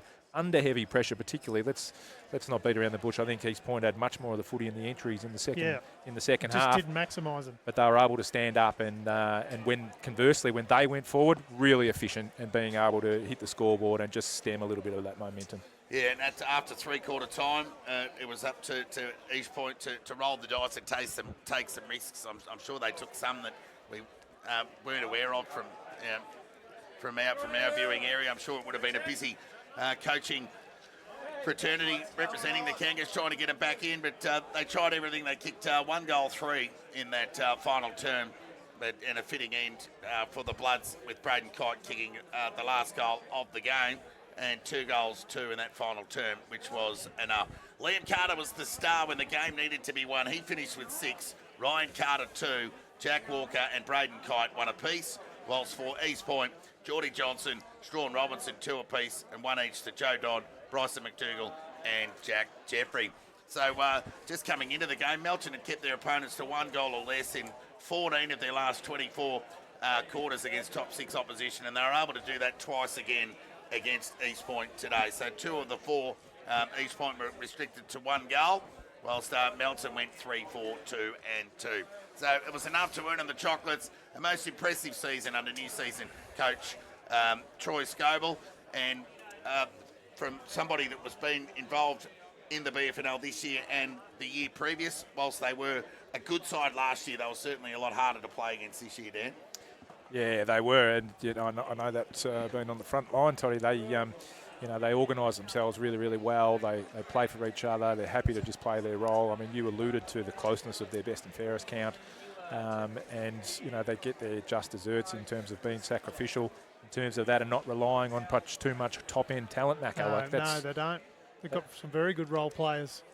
And I always have a saying that it's your bottom 5 or 6 that win your premierships. Yep. It's not your top 5 or 6. The ability to be able to get some contribution from Scoble and these sorts of guys on a wing, and for them to just be able to play their role and commit to it, so that, hey, here's my role for the team. I'm going to embrace it. I'm going to play it to the best of my ability. And the art of a coach is being able to highlight that and how important it is to the other members, and that no role is less valued than another. Yeah, they had 4 players in the Team of the Year Bloods, and you could easily have fitted 8 in there, couldn't you, really, given their accountability. And, they look like they're easy to coach. I think they've just played considering there's so many one-pointers, just that connection. They've probably had the same group for 5 or 6 years, so games in together.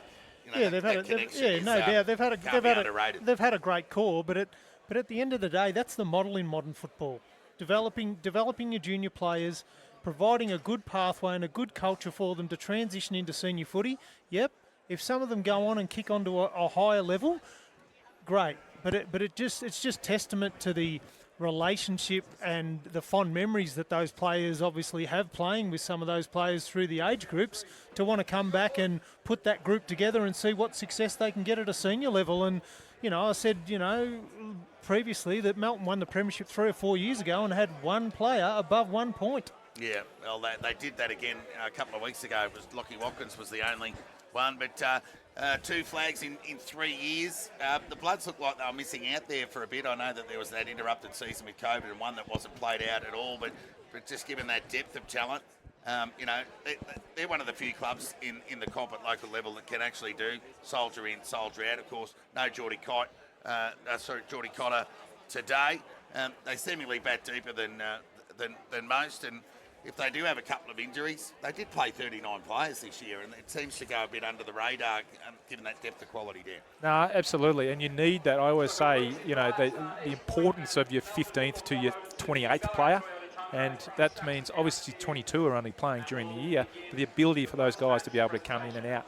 I just want to highlight, I think Melton went through some significant tragedy during the year. The way that they galvanised, the way that they showed resilience and resolve to be able to get through that. It was a person that was dear to Darley Football Club as well. So I'm no doubt that in some way, shape or form that would have been a really emotional win for them now, and they'll be able to enjoy that because the way that they banded together as a club, I thought was a highlight in response to that. It's testament to their leadership through their footy club as well, and the culture that they've created amongst that playing group, isn't it? Well, post that, documented tragedy, they didn't lose a game, Melton, and so all honours with them. And I think East Point, they'll be gracious in defeat, knowing that it wasn't one that got away. They were just beaten by a good team. Oh, look, Toddy, that's the difference in the efficiency. If you come in today and you said, listen, we're going to give you 21 scoring shots, which is going to be 4 more than Melton. If we're going to give you the contested ball count and winning the clearances, and if we're going to give you the inside 50 count, do you reckon you're a chance at winning the game? And they would have said, yep, I reckon they were. And it was just the ability of Melton's experience and probably, their transition and the efficiency with which they used the ball that was the difference in it. Certainly East Point have lost no admirers here. That was a very good effort for them. So Matty Johnson was probably their highest possession winner. I'm not sure he was their most effective, but he was a tireless contributor, and his territory gain was a clear benefit to East Point. He'll be named amongst the better players. Rodder Moronis was a tireless contributor in a losing side. But when you're looking at the top end of game-changing performances, I think the Carter boys are arguably at the top of the tree, and maybe Jacob Hickey and Minito, probably the next couple after that. And Phillips was pretty stoic down back as well. Yeah, 100%. Negated a lot of forward moves. Yeah. Well, we'll just have a spell here and just tune into the winning announcement of the 2 respective medals before we bid you a good afternoon from City Oval.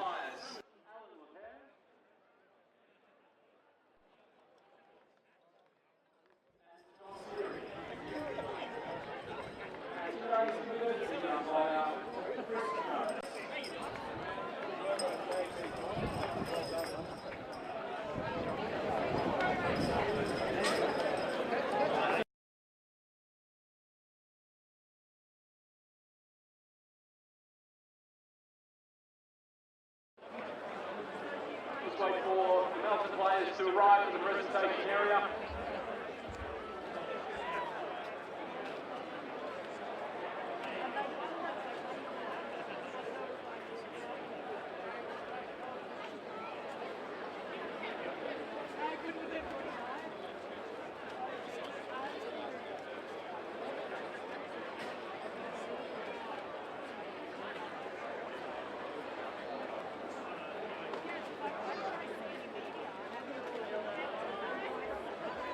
So today they'll be awarded 2 Best on Ground performances. The first one is the Roy Edwards Memorial Trophy, presented each year to the best player as determined by the directors of the Ballarat Football Netball League. The trophy will be presented by Adrian Bedio, Chairman of the Ballarat Football League. The winner of the Best on Ground Roy Edwards Memorial Trophy from Melton, Jack Walker.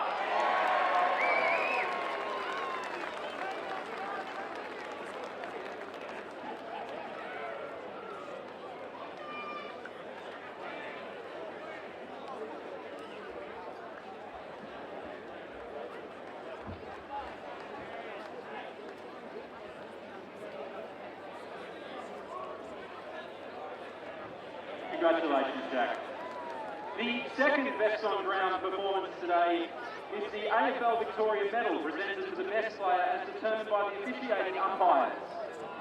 The umpires at today's game have decided the AFL's Victoria Best on Ground is number 18, Liam Carter.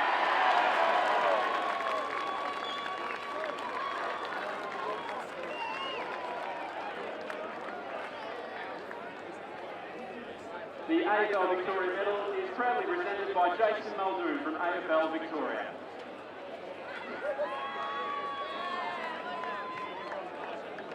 Congratulations, Liam. Now I'd like to welcome Joe Carmody from the East Point Football Club to say a few words. Thank you. Just quickly, well done to Scopes and Melton. Obviously, best team all year. You thoroughly deserve your win today, and nothing but respect to you guys. So congratulations. To the BFNL, thank you, and your sponsors. It was a great season, and culminated today in a really fierce contest. To our boys, I couldn't be prouder of you guys all year. Fantastic effort. Let's make sure we're back here again next year. And thanks to all our supporters coming out today. We felt that. Hopefully we're back here in 12 months. Thank you. Thank you, Joe. And I'd now like to invite to the stage the Premiership coach, Troy Scoble.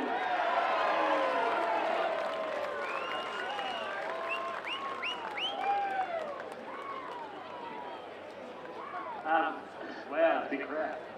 Firstly to Joey and East Point, amazing year. I think we rode shotgun all year long, just kept pushing each other, and that's really why we're both here today. And then again, none of us could break again. So obviously a terrific season, all your teams were in. Obviously it's a hollow moment for you now, but you're a really strong club. And Geordie, good job, mate. To our guys, wow, it's just amazing. Even to see all the Maroon, it's just one big family. Had some amazing challenges throughout the year, and the resilience that you've all shown.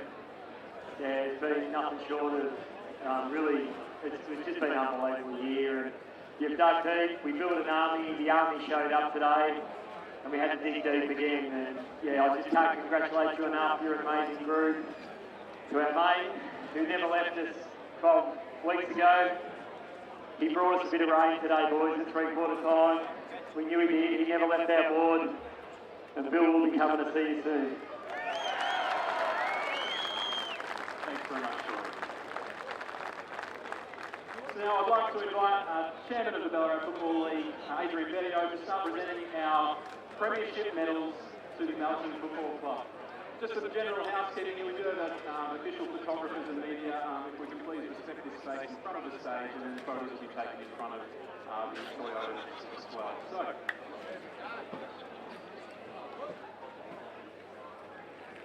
player number 1, Jordan Kite.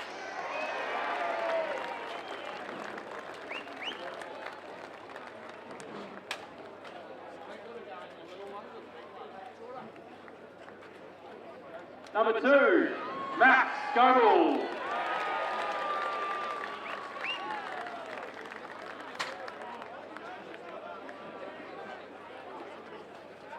Number 3, Brian Davis.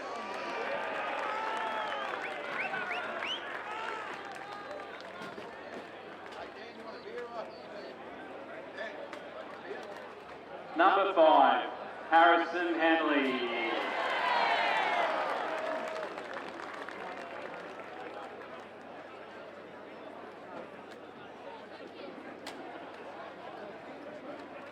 Number 8, Lachlan Watkins.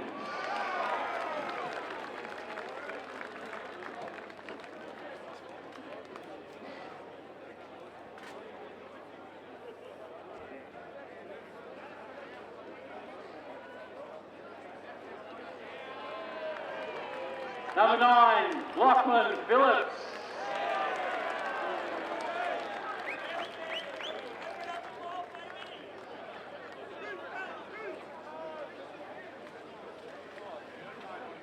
Number 10, Jacob Hickey.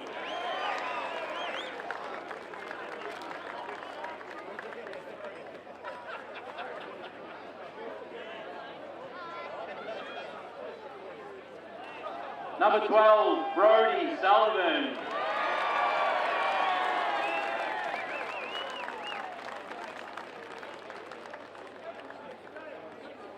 Number 14, Lachlan Walker.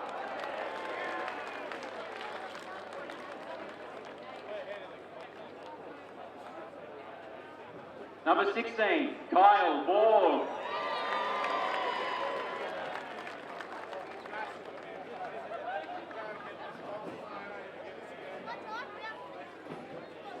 Number 18, Liam Carter.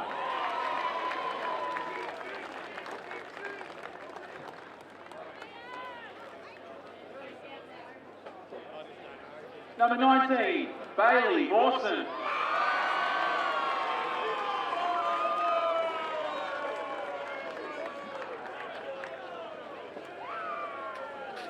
Number 20, Lachlan Erickson.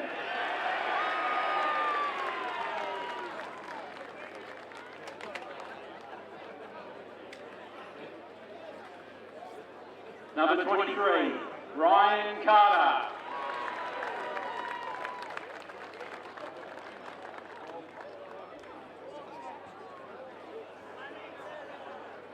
Number 26, Brett McIntyre.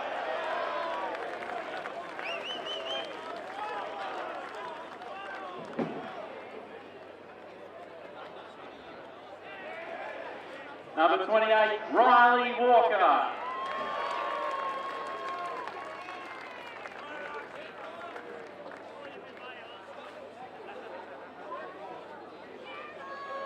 Number 31, Conrad Faruja.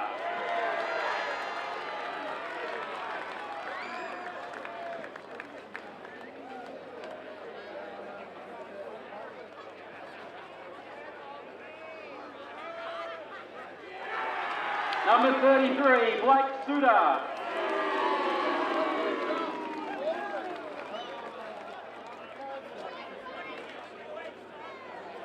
Number 45, Adrian Minito.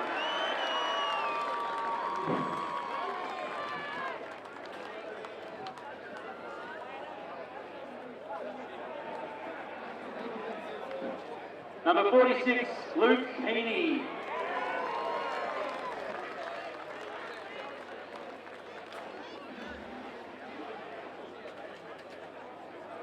Number 11, Jack Walker.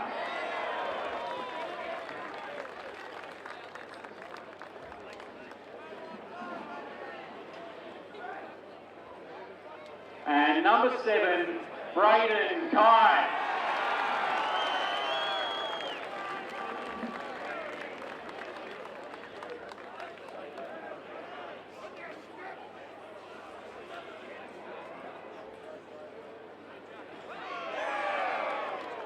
Before we present the Premiership Cup to the Melton Football Club, I would now like to invite Mick Williams, the game's record holder and two-time Premiership player for Melton.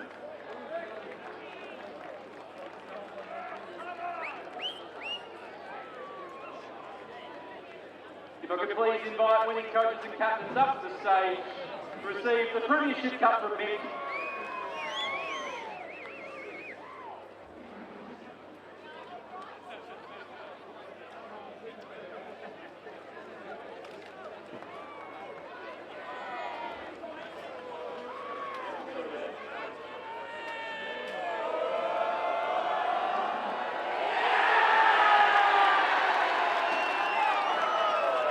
Congratulations to the Melton Football Club for winning the 2024 McDonald's Ballarat Senior Premiership.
Well, it's just the genesis of celebration for the Melton Bloods, who've won their second premiership in the last 3 seasons. And what a terrific effort by the club, just using the one game for the season. You'd have to go back to round 6. Yeah, it's some 119 days ago since their last loss. So all honours with the Bloods. East Point, McAllen in defeat, but it was Melton who prevailed. They won 3 of the 4 quarters. East Point got within 12 points at 3-quarter time, but were unable to impact as the rain closed in and it made it a little bit more difficult to score with the aid of a slight breeze. All honours with Melton, 11-6-72. It's gold-ledded on the honour board now. They've defeated East Point 7-13-55. So the climax of a McDonald's BFNL season has come to an end, and the Melton Bloods have been crowned premiers. On behalf of myself, Grant McMillan and Dan Jordan, and the crew behind the camera that bring you the production, the Red Onion crew, we trust that you enjoyed today's broadcast and the call, and you enjoyed celebrating with Melton in a very emotional win here at City Oval. They've got it done by 17 points. We hope you enjoyed the call, and we look forward to your company again next year in season 2025 of the McDonald's BFNL football season. Good afternoon.